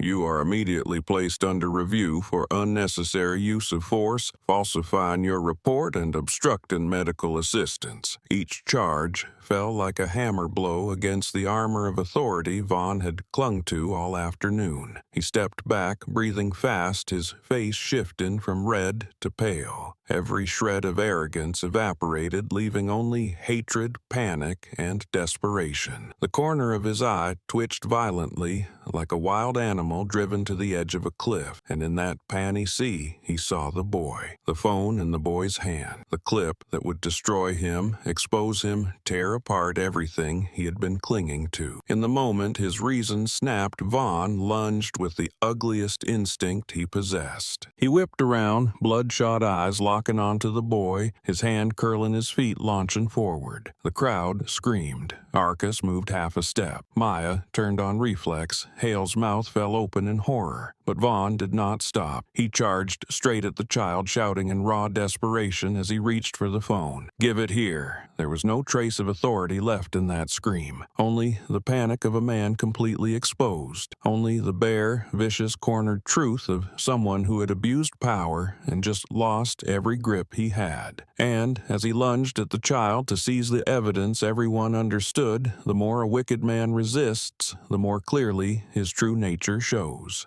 The instant Derek Vaughn lunged at the boy, time shattered into 1,000 sharp fragments. No one had time to think. No one had time to breathe. His boots pounded the pavement like hammer blows, his ragged breath bursting from a chest filled with desperation and violence. The boy's eyes widened, his feet shuffled back on instinct, his chest rising fast with fear. The phone trembled in his hand, a single touch away from slipping. But Vaughn did not see a terrified child. He saw evidence. He saw the clip. He saw his own destruction unless he tore it away. In that split second, Maya moved before she even knew she had moved. Years of training, life and death drills, moments where reaction had to outrun thought, all of it fired through her limbs at once. One step, then two, then three. Her boots struck the pavement without a wasted sound. When Vaughn's hand slashed toward the phone, his fingers less than half a handspan from the boy's face, Maya's hand had already closed around his wrist with a force strong enough to stop him and controlled enough not to break bone. His arm froze midair as if pinned by an iron bar. Momentum pitched him forward, but Maya twisted his wrist in a clean, precise movement, folding his arm behind his back and dropping his weight like a branch snapped at its weakest point. His roar choked off, leaving only a strangled grunt of pain and fury. The crowd gasped, several people blurting out sharp sounds in their throats. None of them had ever seen anyone stop a police officer with a technique that fast and that crisp. Maya did not shout, did not threaten, did not taunt. She used only the force required. She carried herself exactly like the soldier she had been trained to be. But her eyes, when she looked at Vaughn, were colder than her grip. They held no wild anger, only forged fury, disciplined protection, and the steel certainty born in places where hesitation costs lives. The boy exhaled shakily, stepping farther back, clutching the phone as if it were a shield. Marcus rushed in, planting himself protectively in front of the child, his glare slicing across Vaughn like a blade. The crowd erupted into hushed shock, hands flying to mouths, a few people whispering in awe, others staring wide-eyed. They had just watched the woman Vaughn mocked as playing seal move exactly like someone who had lived the reality of it. "Get your hands off that civilian. You are adding to your charges." The internal affairs investigators' shout cracked through the street so sharply that a few dry leaves skittered across the pavement. The shorter investigator advanced with a hand on his holster, his eyes sharp as shattered glass locked on Vaughn. The taller one stepped beside him, his gaze cutting through every layer of denial Vaughn had been clinging to. But Vaughn could barely hear anything now. Humiliation, fear, and rage churned together until he became a wounded animal snarling against reality, refusing to accept that he no longer controlled anything. He thrashed to break out of Maya's hold, tried to twist free, tried to prove he still had some scrap of power left. Yet Maya did not budge. She held him with a wrist and shoulder lock that forced him still without choking him. The difference between someone trained to control force and someone who wielded it recklessly could not have been clearer. Roman Hale stood a few meters away. His face drained of color as he watched Vaughn lunge at a child. That moment shattered the last shell of neutrality he had tried to hide behind. He took a sharp breath, pulled the badge from his chest, and in a motion no one expected, held it out toward the internal affairs investigators. His voice cracked but remained firm. "I am not standing with him anymore." The crowd gasped for the second time. Marcus glanced at Hale, his expression softening slightly. Maya heard the words did not look at Hale, but they still reached her. The two investigators exchanged a brief look, then focused on the badge in Hale's hand, a quiet surrender to the truth that not every officer had the courage to make. Vaughn heard Hale's voice and roared again, this time drenched in panic. "You turn on me! You turn on me!" He jerked hard, but could not escape Maya's grip. She shifted her weight, pulled him lower, forcing him into a half-kneel like someone brought down by his own arrogance. Eloise lay only a few steps away, her breath thinning each inhale, splintering through her fragile chest. Her eyes fluttered open, cloudy, but still able to see the outline of her daughter standing between her and the man who had harmed her. Her trembling hand lifted, reaching her voice, breaking apart as it escaped. "Maya, don't fight!" The small fading plea punched straight into Maya's heart. Not because her mother was scolding her, but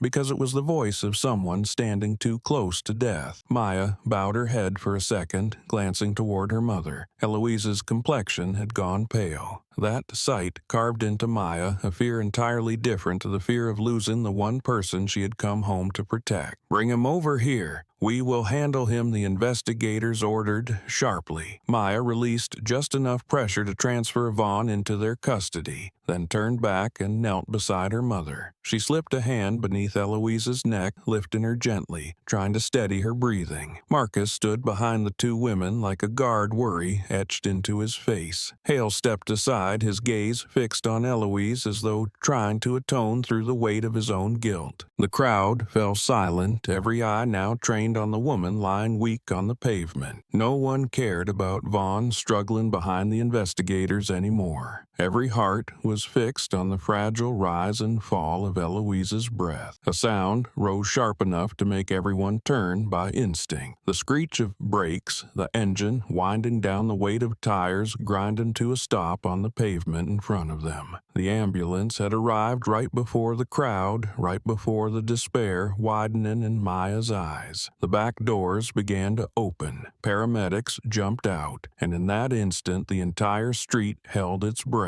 No one spoke, no one moved. Every other noise vanished, leaving only a single shared hope hanging in the thick, tense air. Eloise Carter was about to be saved, but whether she would be saved in time remained the question none of them dared to blink against. The snap of the ambulance doors opening sounded like someone had just flung wide the only escape in a suffocating room. That metallic echo cut through the chaos on the street, carving out a moment that felt separate from everything else, like a slash of light split in the night, even though the sky was still bright. Two paramedics jumped out of the vehicle, their movements fast but never sloppy precise, in a way that showed they were people accustomed to winning back every second of a life slipping away.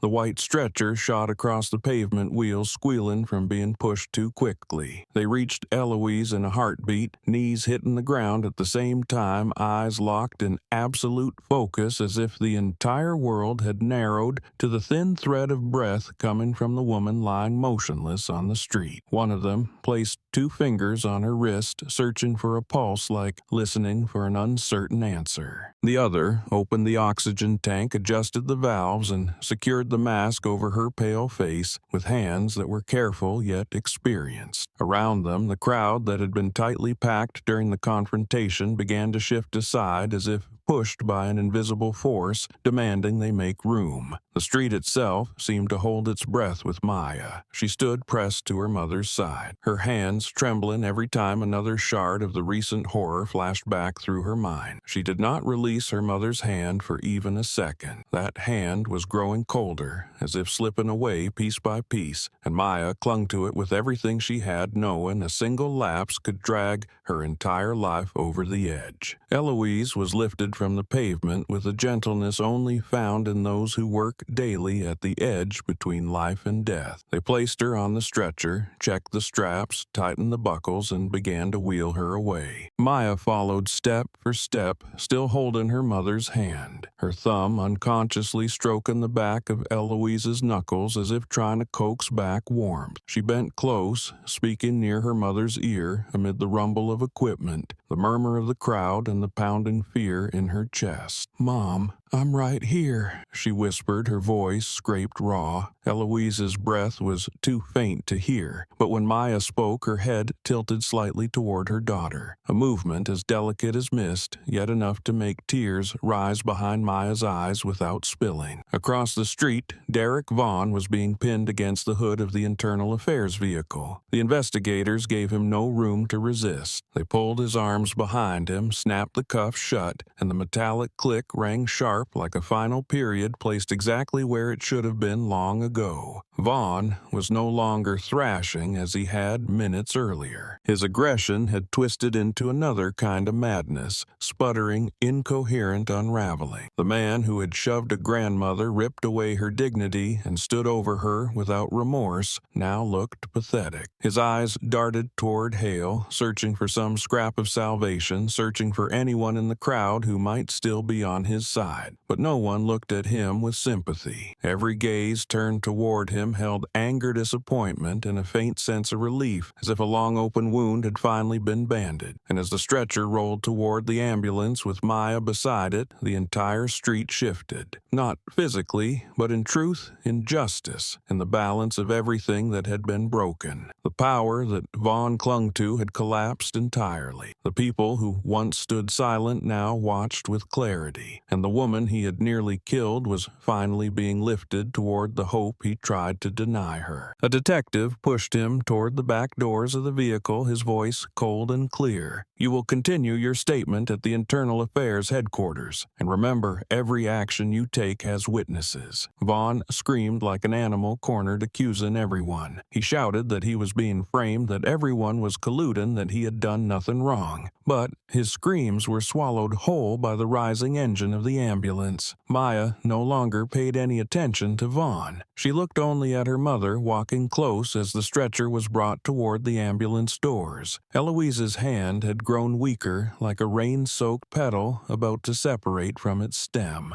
Maya held it tighter, her own palm warm with worry. She heard every breath through the oxygen mask, heard the steady rhythm of the compressor like a clock counting down the last seconds of safety. Without being told, Maya climbed into the ambulance with her mother. Her body reacted on instinct, as if staying behind would be a betrayal of the woman struggling for breath, but it did not end there. From the far end of the street came a chaotic surge of sound, running footsteps, cameras powering on the clatter of straps knocking together. The local media had arrived. They swept into the scene with microphones raised high, cameras rolling, LED lights flashing across Maya's sweat-dampened, panic-stricken face. That cold light glinted off Eloise's oxygen mask, making her look even more fragile. A female reporter in a bright jacket pushed to the front. Her voice came out so quickly it barely seemed to require breath. Each word punched out through the turmoil. "Ms. Carter, do you want to sue the police? We were told your mother was assaulted and falsely accused. Are you planning to take this case to court?" The question hit Maya as a heavy stone dropped into water already churning with 100 anxieties. She turned her head, facing the microphone pressed toward her. Maya did not answer right away. She looked at the reporter with eyes empty, yet deep, neither soft nor blazing with anger anymore. They were the eyes of someone who had just watched her mother fall in front of her, the eyes of someone standing on the edge of a turning point that could reshape the entire story. Ibubutho had to be careful, knowing every word she spoke might wound the woman lying on the stretcher. She turned back to Eloise. Her mother was still breathing through the oxygen, her small shoulders trembling with each fast, shallow rise and fall, like waves rushing to shore, then retreating quicker still. The reporter stepped closer, the microphone nearly touching her. The crowd behind them fell silent. The two Internal Affairs detectives stood behind Maya, their faces no longer hard as before, but marked with respect. They understood this moment was not one to force another word. Hoyle stood off to the side, his uniform rumpled his badge,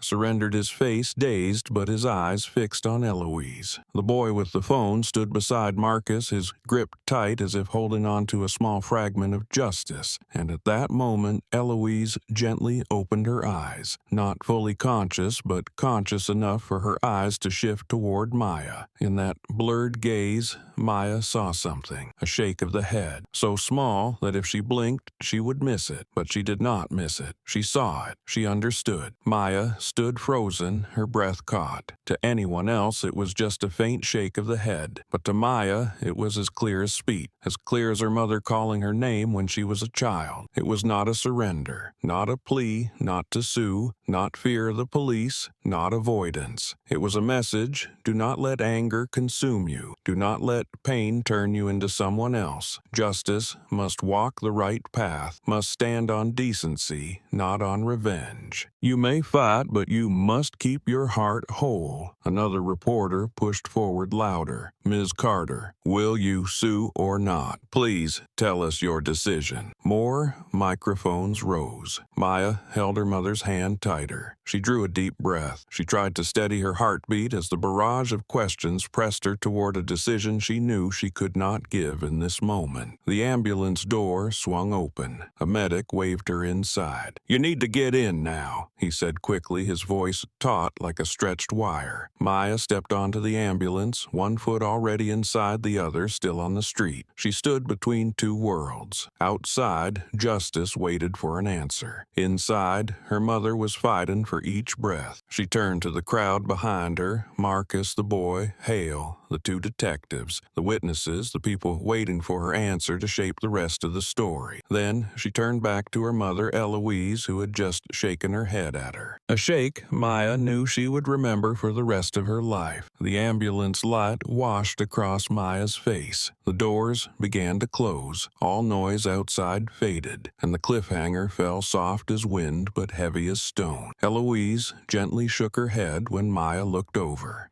In the stark, white hospital room, the monitor beeped in steady rhythms like fate quietly insistent on holding one life in place. Soft light fell across Eloise Carter's face, a face already weathered by time and now marked with the exhaustion of someone who had just been pulled back from a cliff no one should ever stand on. She lay still on the bed, the oxygen tube lifting and falling with each thin, heavy breath, her chest rising and sinking as if fighting for every drop of air. The door was closed, sealing the room away from the noise outside, leaving only the machines, her mother's breathing, and Maya's heartbeat pounding inside her chest. Throughout the entire time the medics tended to Eloise, Maya never stepped away. She stood beside the bed as a silent pillar braced against fear. The moment she saw her mother being shoved to the ground, then watched her convulsed struggle for air and fall against her shoulder, had felt like someone squeezing Maya's heart with both hands. She had seen teammates injured before, had felt death breathing down her neck during missions, but never had she felt as powerless as when her mother collapsed on that street. That fear clung to her even now as she sat by the bed, fingers wrapped around her mother's thin, cold hand. Maya leaned forward, her forehead touching the cooling palm, a long breath slipping from lips pressed tight with emotion. The silence in the room was not peaceful, not soothing, but a space that forced Maya to face every feeling she had tried to contain. When Eloise's fingers twitched and her eyelids slowly lifted, Maya shot upright. "Mom, you're awake," she whispered, her voice cracking with relief and emotion. Eloise's eyes blinked, drifting around the room as if placing herself. Her gaze settled on Maya, and though the oxygen mask hid half her face, a faint smile warmed the corners of her eyes. Maya tightened her grip, leaned closer, her voice low and firm, as if binding herself not to break. "They have to pay," Maya said, not out of youthful anger, but as a vow from a daughter who had witnessed something unforgivable. In Eloise's eyes, gentle wisdom rose like a tide. She turned her head slowly, her breath through the oxygen still labored, but her words clear enough for Maya to hear each one. "Payment is for the law. Do not let your heart go dark." Her voice was thin as thread, but heavy as stone on Maya's chest, because she knew her mother was right. She had seen battlefields, seen people lose themselves to rage, and she knew the power of those who abuse authority was not worth the cost of her own peace. Yet something inside her still wanted to scream. She sat beside the bed, her hand covering her mother's, the veins beneath Eloise's skin raised under the light. "Mom, I cannot let them treat you like that. I cannot let them throw you to the ground as if you were no one they could do anything to." She looked into her mother's eyes, the eyes she had always seen as her source of strength. Eloise tilted her head, trying to smile. "If you get angry, they win. If you keep your heart, you are the one who wins." She spoke slowly, but each word sank into Maya like a gentle stream easing the storm, threatening to break inside her. Maya felt her throat tighten, wanting to say more, but her mother's eyes closed softly, as if telling her she needed to rest. Maya did not leave the bedside, her hand still holding her mother's. Light from a medic's phone spilled into the room, followed by the unmistakable sound of alerts from the outside world. When Maya lifted the phone to silence it, countless notifications filled the screen, headline after headline appearing, Police misconduct in suburban district residents report violent behavior. Video recorded by child witness sends shockwave officer Derek Vaughn, detained pending investigation. Internal Affairs launches inquiry into force used on elderly woman. News crowded every category with witness images, shared videos, and residents' accounts appearing everywhere. Maya scrolled through the headlines feeling as if she were watching a new wave sweep across the city, one born not of anger, but of truth. A few comments sat beneath the articles.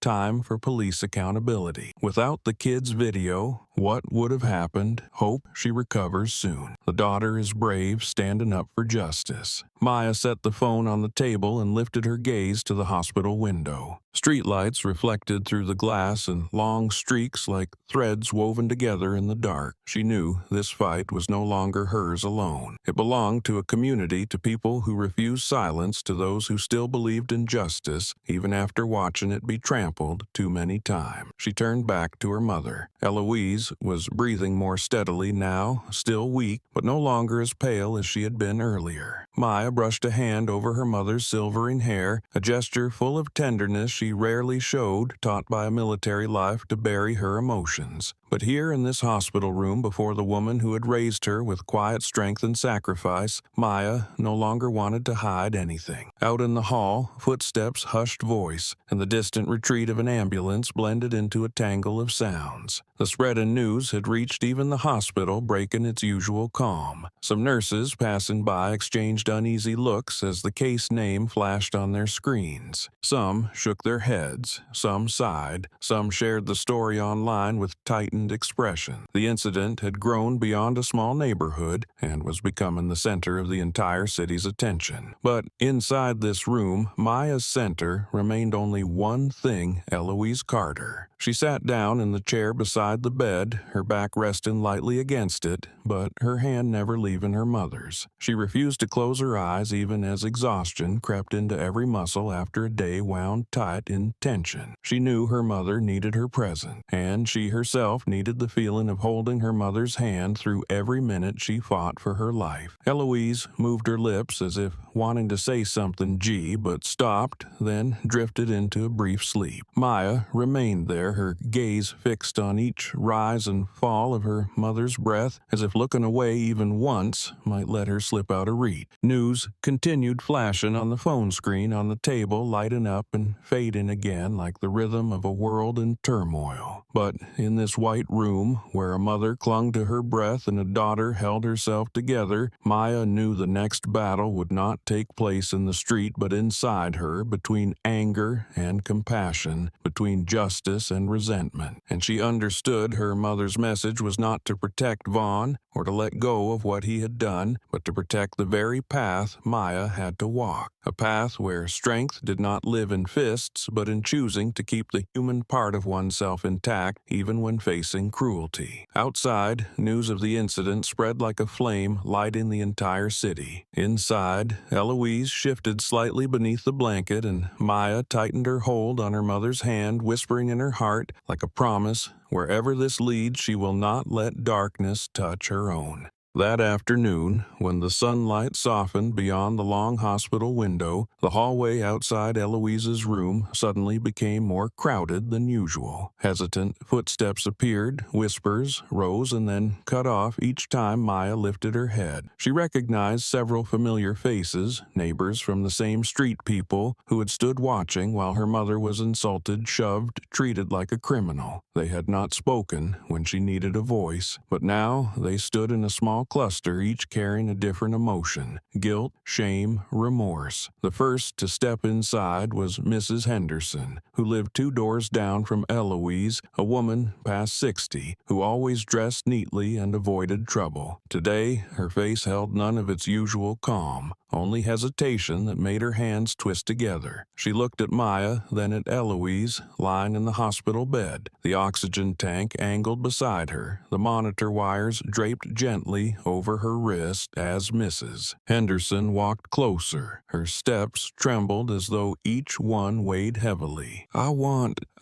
to apologize," she said, her voice catching at the end. "I was there. I saw everything, but I did nothing." She wiped her tears, trying to steady herself. "I was afraid of trouble, afraid of legal issues, but I was wrong. I was truly wrong." Maya looked at her without answering right away. Apologies like this could not erase the image of her mother collapsing on the pavement, chest seizing in pain, eyes pleading among faces that only watched. But she also saw Mrs. Henderson trembling for real. The shame was real. The regret was real. Behind Mrs. Henderson came the Marlin couple, then Mr. Ruthus, then the two young women who had stood on the sidewalk that day. They filed in one by one, not waiting for each other, and not asking anyone to speak on their behalf. Most of them said the same words, yet every time they carried a different weight. "We owe her an apology." We stood and watched. "We should have spoken up. We saw her being pushed. We saw everything. We are ashamed of ourselves." Some turned away with tears the moment they finished. Some lingered as though wanting to add more, but unable to find the right word. The atmosphere made Maya's feelings difficult to name. She had once felt anger, even resentment toward their silence. But facing them now, she realized not everyone is strong immediately. Not everyone has the courage to confront abusive power, especially when it comes in a uniform backed by authority that ordinary people fear. The hallway door opened gently, and from behind the adults the boy stepped forward. He looked about 12, with thin hands gripping his phone tight, hair a little messy, and large bright eyes now carrying a touch of tension. He stood before Maya and Eloise without avoiding their gaze and without fear. I am the one who recorded the video," the boy said. His voice was small but clear. "I already sent the original to the press. People called me a lot, and I told them everything I saw." He lifted his phone, the screen showing the news, the image of Eloise falling to the ground, and the frightened shouts of bystanders now shared everywhere. "I thought I had to do something. I did not want anyone thinking she was the one who did wrong." Maya went still for a few seconds. Beside her, Eloise slightly turned her head toward the boy. Even with the oxygen tube covering half her face, her eyes softened with their familiar gentleness. Maya leaned down and whispered to her mother, "There are many people here to see you." Eloise blinked slowly as though smiling through her gaze, then placed her thin hand lightly on Maya's, as if to say she heard everything, understood everything. A white woman around 40 stepped forward, her eyes swollen from crying. She stood at the foot of the bed, hands clasped tightly together. "Mrs. Carter," she said, her voice trembling, "I want to apologize for standing there. I knew you needed help. I knew what the officer did was wrong, but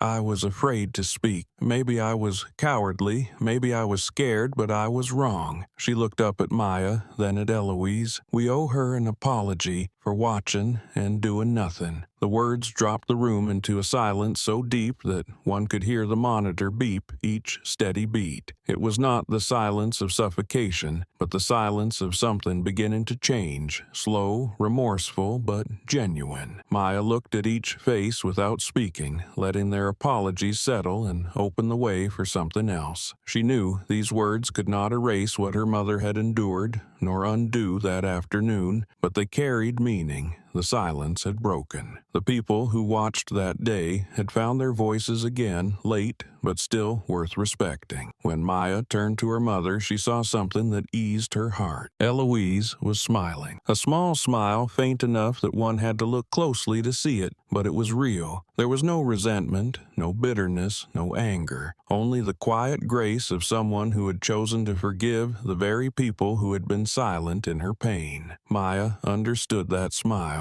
It was the way her mother had lived her entire life, strong, but not hardened hurt, but never returning hurt to the world. No one in the room knew that the smile was the moment Maya would remember forever. A moment that marked the shift of an entire community, a change born not from shouting or pressure, but from people looking inward and admitting what was wrong. Outside the room, the news continued spreading. But inside this small space, beneath white lights and steady monitor tones, something larger was unfolding. A community was learning to stand up instead of standing by. A child was becoming a witness to the truth. And a mother, even after great pain, was smiling with a gentleness that made those before her confront their own hearts. Maya looked at her mother, returned the smile, and understood that this battle, the one for humanity, her mother had already won. The news about the incident did not stop at local papers or a few videos spreading through social media. After only one night, the story had climbed straight onto major state and national outlet. Morning radio in small cafes began replaying each frame and each statement. Some statewide television hosts delivered the story with a tension unlike their usual tone, their voices slower and heavier, as if they too could not believe something like this had unfolded inside their own community. The morning broadcast displayed Derek Vaughn's face taken from his personnel file while discussing the growing controversy about abuse of power, racial bias, and especially the long-standing silence of those who wore uniforms meant to protect people like Eloise. As public outrage expanded, Internal Affairs was forced to respond faster. Within 3 days, the story reached local civil rights groups. A student organization hosted an online forum. A small crowd gathered outside the police headquarters, holding signs demanding transparency, and the entire city felt stretched by an invisible pressure that pushed the first preliminary investigative report to be released earlier than planned. In the corner of the hospital room beneath white lights that illuminated every detail but offered no warmth, hurried footsteps echoed right as Maya began to drift awake. She had spent the entire night beside her mother. Sometimes she fell asleep for a few minutes, slumped against the bed rail, only to jolt up again at the sound of the oxygen machine or a slight tightening in Eloise's body. The night had been so long that Maya felt as if morning light would never arrive. But just when she allowed herself to relax for a moment, the stern, deliberate sounds outside the hallway snapped her upright, her heart thudding with the reflex born from relentless worry. She walked to the door and peered through the small window. 2 Internal Affairs investigators were approaching a middle-aged man. That man carried authority without attempting to show it. His uniform was pressed so sharply that every fold spoke of discipline and long-standing rigor. The badge on his chest gleamed under the fluorescent hallway light, reflecting a cold gold hue. Maya did not need an introduction. He was the chief of police. The air inside the room tightened the moment Maya recognized him. She said nothing, simply stood beside her mother's bed, her hand over Eloise's hand as though to remind her she was still there, still guarding her with whatever strength she had left. When the door opened, the man stepped inside. His footsteps were slow and weighted, not because of age, but because of the calculations and responsibility he had carried for more than 48 hours. What struck Maya most was that he did not arrive with the detachment or commanding force typical of high-ranking officials. Instead, he carried a contemplative heaviness, the look of someone forced to face the consequences of actions committed by the very officers under his command. Ms. Carter,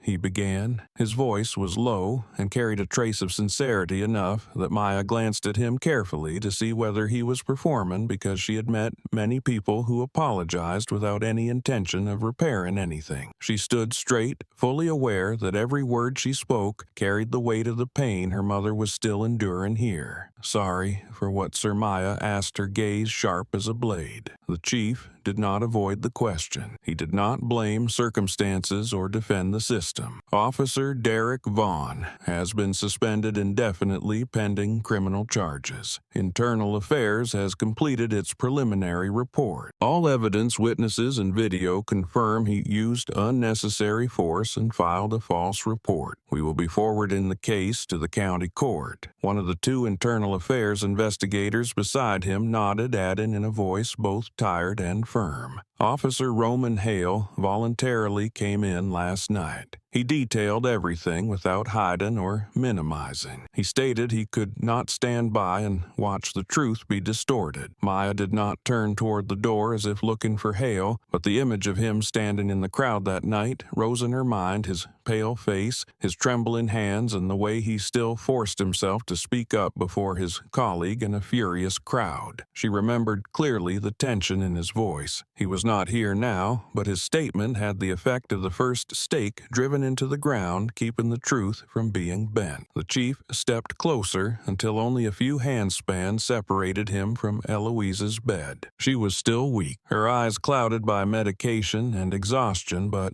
when she recognized the man standing before her, she forced them open wider. Her eyes seemed to search for whether his sincerity was genuine or merely a gesture to calm public pressure. "Ma'am," he said more quietly, "I am here as the head of the police force, but also as a human being. What happened to you was wrong. I am sorry that one of our officers caused this harm, and I am sorry we were not there quickly enough to protect you when you needed us." The room felt as if someone had placed a thin layer of cold mist over it, clear but sharp. Eloise breathed in deeply through the oxygen tube, her breath trembling in her chest. Maya stood beside her, her fingers tightening around her mother's hand to give her a bit of courage and also to keep herself steady. Eloise slowly turned her head toward the chief. Her eyes held no bitterness or hatred. They were calm like a lake after a hard wind. Calm, not because the pain was small, but because she had lived long with injustice and had learned how not to drown in it. "Thank you," she said, her voice hoarse but precise. "At least you were willing to see the truth." The gentle words made the man before her falter. Maya saw it in the way his shoulders dropped slightly, as if a tiny needle had pricked the thinnest layer of his skin. It was not the sting of being attacked, but the quiet shame of someone who had witnessed too many wrongs and had not always wanted or dared to face them. Today, whether he wished it or not, the truth had been exposed to a point where there was no room left to hide. He bowed his head, not as a required gesture, but as genuine respect for the elderly woman lying before him. "We will not allow this to be handled lightly. I give you my word." Then he turned to Maya. "Ms. Carter, I understand why you have lost faith in our department, but I hope from this incident we can find a way to do better." Maya stood still for a few seconds. His words could not change what had happened. They could not erase the moment her mother was shoved, the dry, brutal sound hitting the ground right before her eyes. But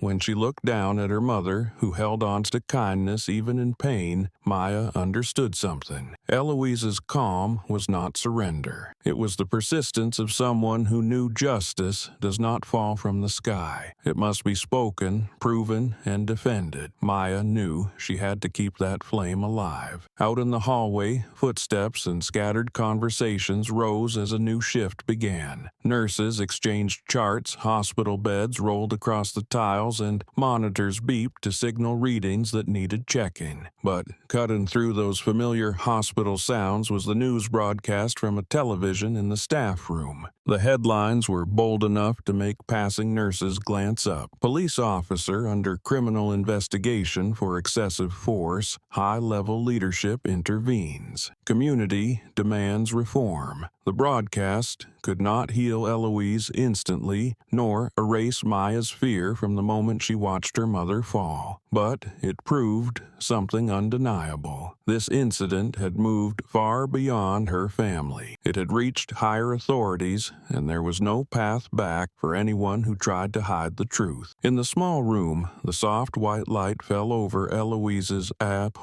thin hands. She closed her eyes, not from fatigue, but as if she could finally set a heavy stone down in the place where it belonged. A part of the burden had lifted. Maya looked at her mother, then at the chief, who stepped back slightly as if giving space space to the two of them, and she understood. What had happened was no longer just their story. It had become a mirror reflecting many issues society had long chosen to ignore, and this time no one could turn away again.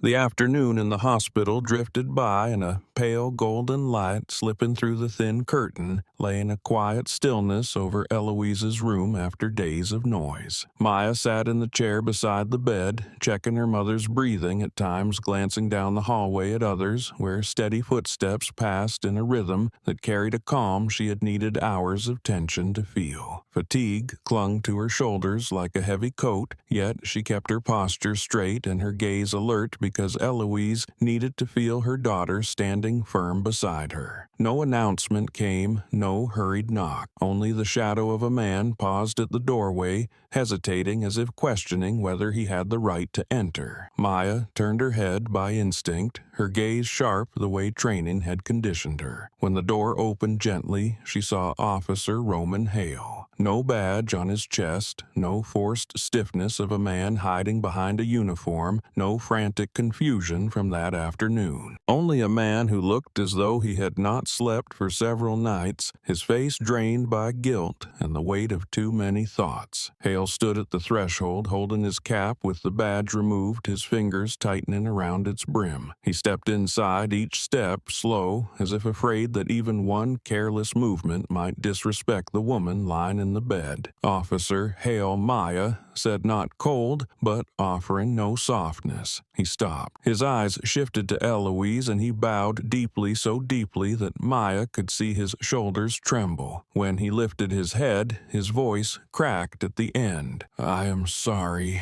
The words rolled out with the weight of a boulder. It was not just an apology for staying silent or for letting Vaughn abuse his power in front of him. It was the apology of a man who had seen his own weakness reflected back at him, someone who had failed to intervene in what was right. Maya watched him without interrupting, allowing him to reveal the full honesty in his strained breaths. Eloise closed her eyes briefly, then opened them to look at Hale with no accusation, only the understanding of an elder who had witnessed more years than anyone else in the room. She tilted her head, the hand attached to the heart monitor shifting slightly. "Knowing you were wrong and rising again," she said, her voice weak but clear, each word like cool water washing some part of the guilt Hale carried. "That is what matters." The sentence made Hale swallow hard. He shut his eyes, feeling something loosen in his chest as if a tangled rope of remorse had finally slackened. When he opened them again, gratitude and pain flickered together. The pain of being forgiven too easily, and the gratitude that gave him the courage to continue. "I will testify, so she is not wronged," Hale said, his voice steady now like someone who had found his footing. "I cannot wear a uniform if it means watching my fellow officers abuse their authority. I was wrong to stay silent, and I will set it right, publicly, in court." Maya looked at the man as if seeing someone who had just stepped out of a darkness he had trapped himself in for many years. On the afternoon of the incident, Hale had hesitated, had trembled, had let Vaughn's dominance dictate his actions. But today, he stood here not to evade consequences or excuse his weakness, but to face it. That made Maya, who had once trained him in a tactical course he failed, realize something she had not seen then. Roman Hale was not a coward. He had only lacked the moment that would show him where his real strength lived. She stepped toward him, not rushed, not dramatic. When they stood face to face, Maya extended her hand. Hale looked at it as if it were the greatest acknowledgement he could ever receive. He reached out and took it. His hand was cold, trembling slightly, but the grip was genuine human. "Thank you," Maya said, her gaze lowered but steady. "Thank you for choosing to be good." The words were not praise, but a confirmation that the man before her had chosen the right side, not because he was forced, but because he wanted to. It was the acknowledgement from someone who had once taught him tactics,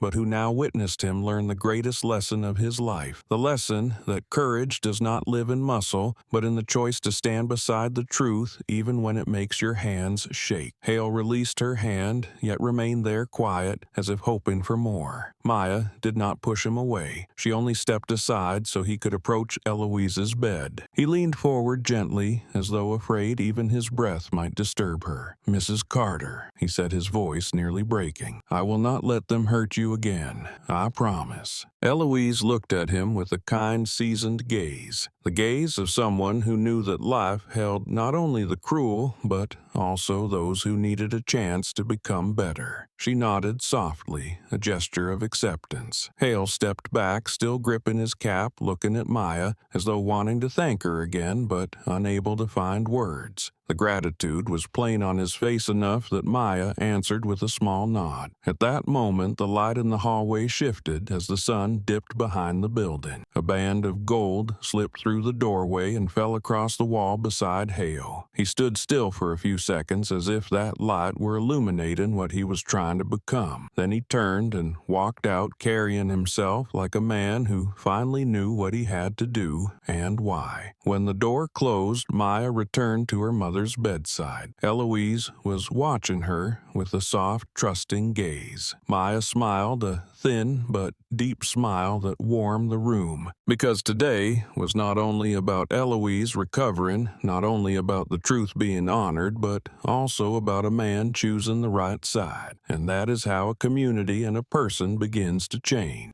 That afternoon, the air inside Eloise's small house was as light as a silk scarf resting on a shoulder. After many days in the hospital, she had finally come home wrapped in a calm both she and Maya had longed for through those long nights in the ward. Sunset streamed into the living room through the window, drawing long bands of light across the wooden floor and making the simple house feel warmer. Maya was cutting fruit for her mother, her movements slow but careful, while Eloise rested against the armchair legs covered with a light blanket, her face eased after the days of strain. The rustling wind outside carried the familiar scent of greenery, making Eloise close her eyes as if letting herself sink into a rare moment when there were no ambulance sirens, no murmuring crowds, no monitor beeps echoing in her ears. Everything was slowing down, and that very slowness made the house strangely peaceful. But then, inside that fragile quiet, a knock on the door sounded. It was not loud, not rushed, but firm enough to make Maya freeze mid-motion, the small knife suspended in the air. Eloise opened her eyes and looked toward the door while Maya stood immediately. The past days had sharpened her instincts. She glanced through the small window beside the door, but the porch light was too dim for her to see who was standing there. She opened the door just a crack, positioning her body to shield her mother, expecting a neighbor, a social worker, or perhaps another reporter unwilling to let the story die. But when she opened the door wider, the sight before her made her go still. Derek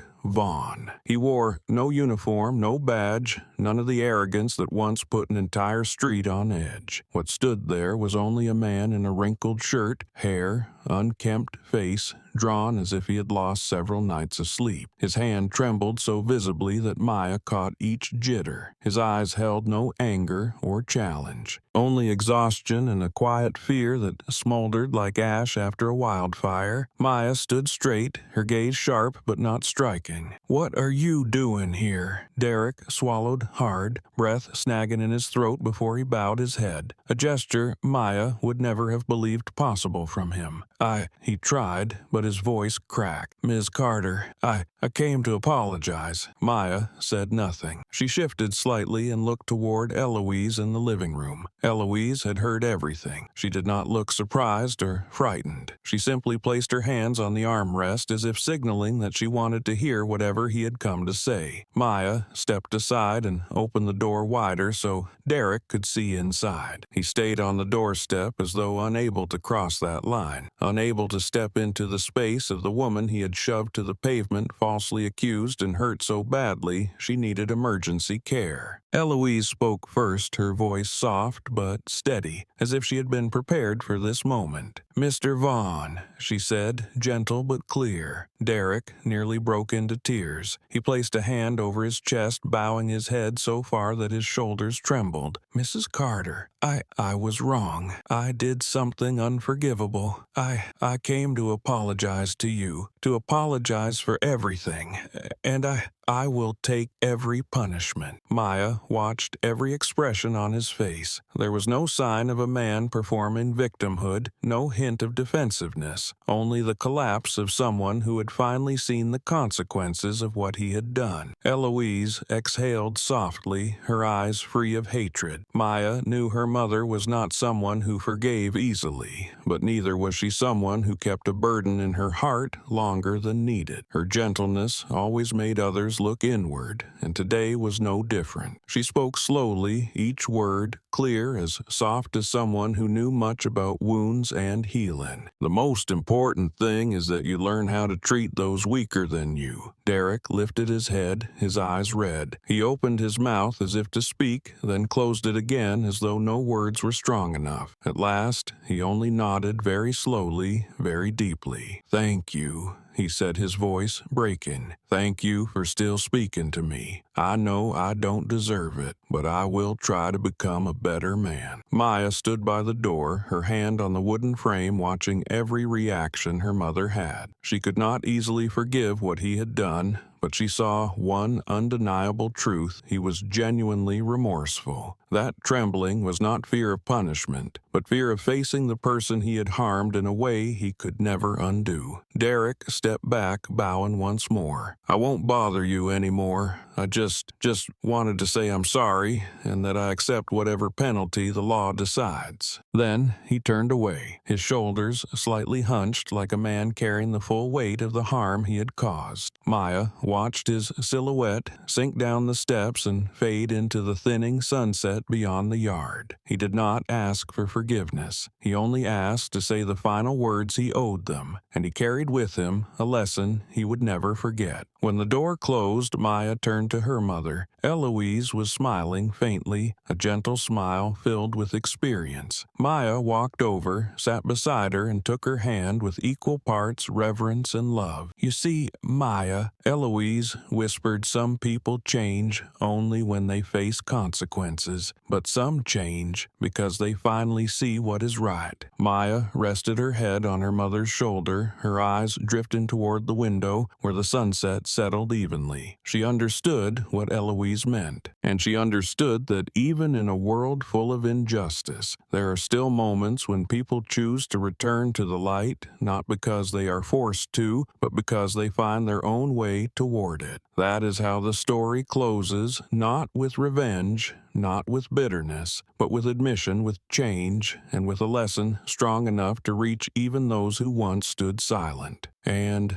Derek Vaughn walked beneath that falling sunset, carrying the lesson he would carry for the rest of his life. In the days that followed, when every storm had settled like a body of water after a heavy rain, the story of Eloise Carter was no longer a single case of abuse of power in a quiet suburban neighborhood. It became a story retold in coffee shops, on radio broadcasts, in community meetings, and even in a sociology class at a nearby high school. People spoke of it as a painful but necessary example of power, silence, courage, and the strength of truth. It all began on an afternoon that seemed calm, when Eloise, an elderly black woman carrying the money she had saved over many years to help her grandson pay hospital bills, walked down the familiar road toward home. The amount she kept in the purse tucked under her arm was not great wealth, but the fruit of a lifetime of labor and love for her family. Yet, simply because of her skin color and modest appearance, she became a target for suspicion and insult from two patrolling officers. Derek Vaughn, with a contemptuous gaze and a mindset steeped in abuse of authority, looked at her as an object on which to pour disdain. And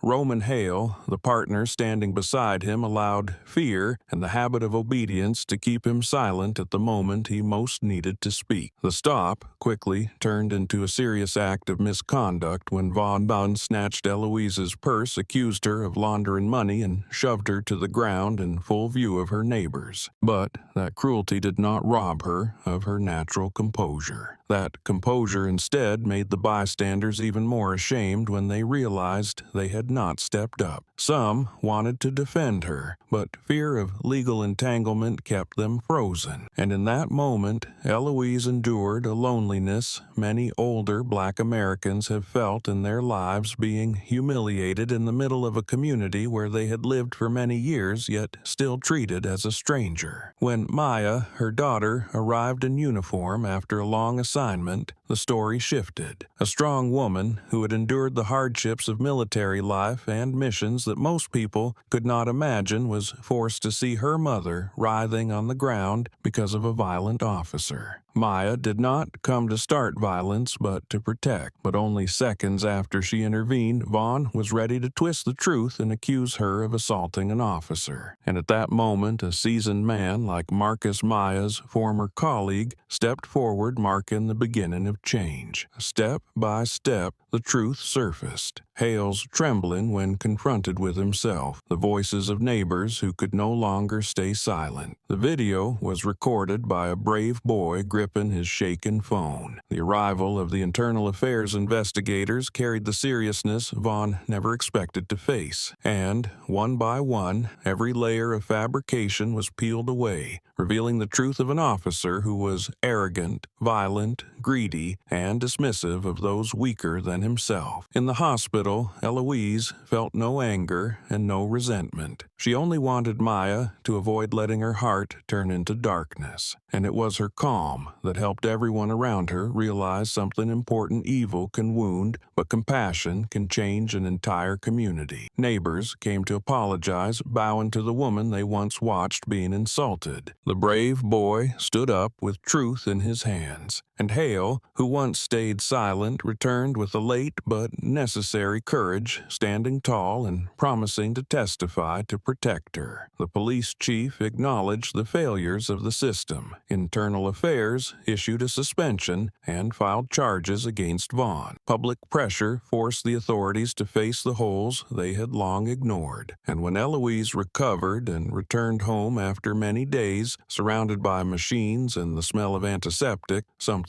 no one expected happened. Derek Vaughn, who once viewed her as lesser, knocked on her door with trembling hands, not to blame or justify, but to offer a genuine apology. Not everyone has the courage to return to the person they have harmed. And Eloise, with the knowing eyes of someone seasoned by life, spoke words even the strongest struggled to say. The most important thing is that you learn how to treat people weaker than you. It was not an easy forgiveness. It was a reminder for Vaughn to recognize the only path that could help him become human again. A reminder that did not excuse him, did not soften his wrongdoing, but forced him to face it and change. This story, in hindsight, is not only the journey of Eloise or Maya. It is the journey of a community that once stayed silent but eventually learned to stand up. It is the story of a young officer who was once afraid but chose to admit his mistakes. It is the story of a child who proved that sometimes the youngest person is the bravest, and it is also the story of an abuser who was forced to bow before the truth. The greatest lesson in this story is not found in the punishment of wrongdoing. It is found in what people discover about themselves when confronted with injustice. A truly strong person is not the one who pushes the weak to the ground, but the one who knows how to lift them up. The most responsible person is not the one who is always right, but the one who dares to correct what is wrong. And a community is not defined by people living near each other, but by people who speak up when someone is treated with cruelty. Eloise,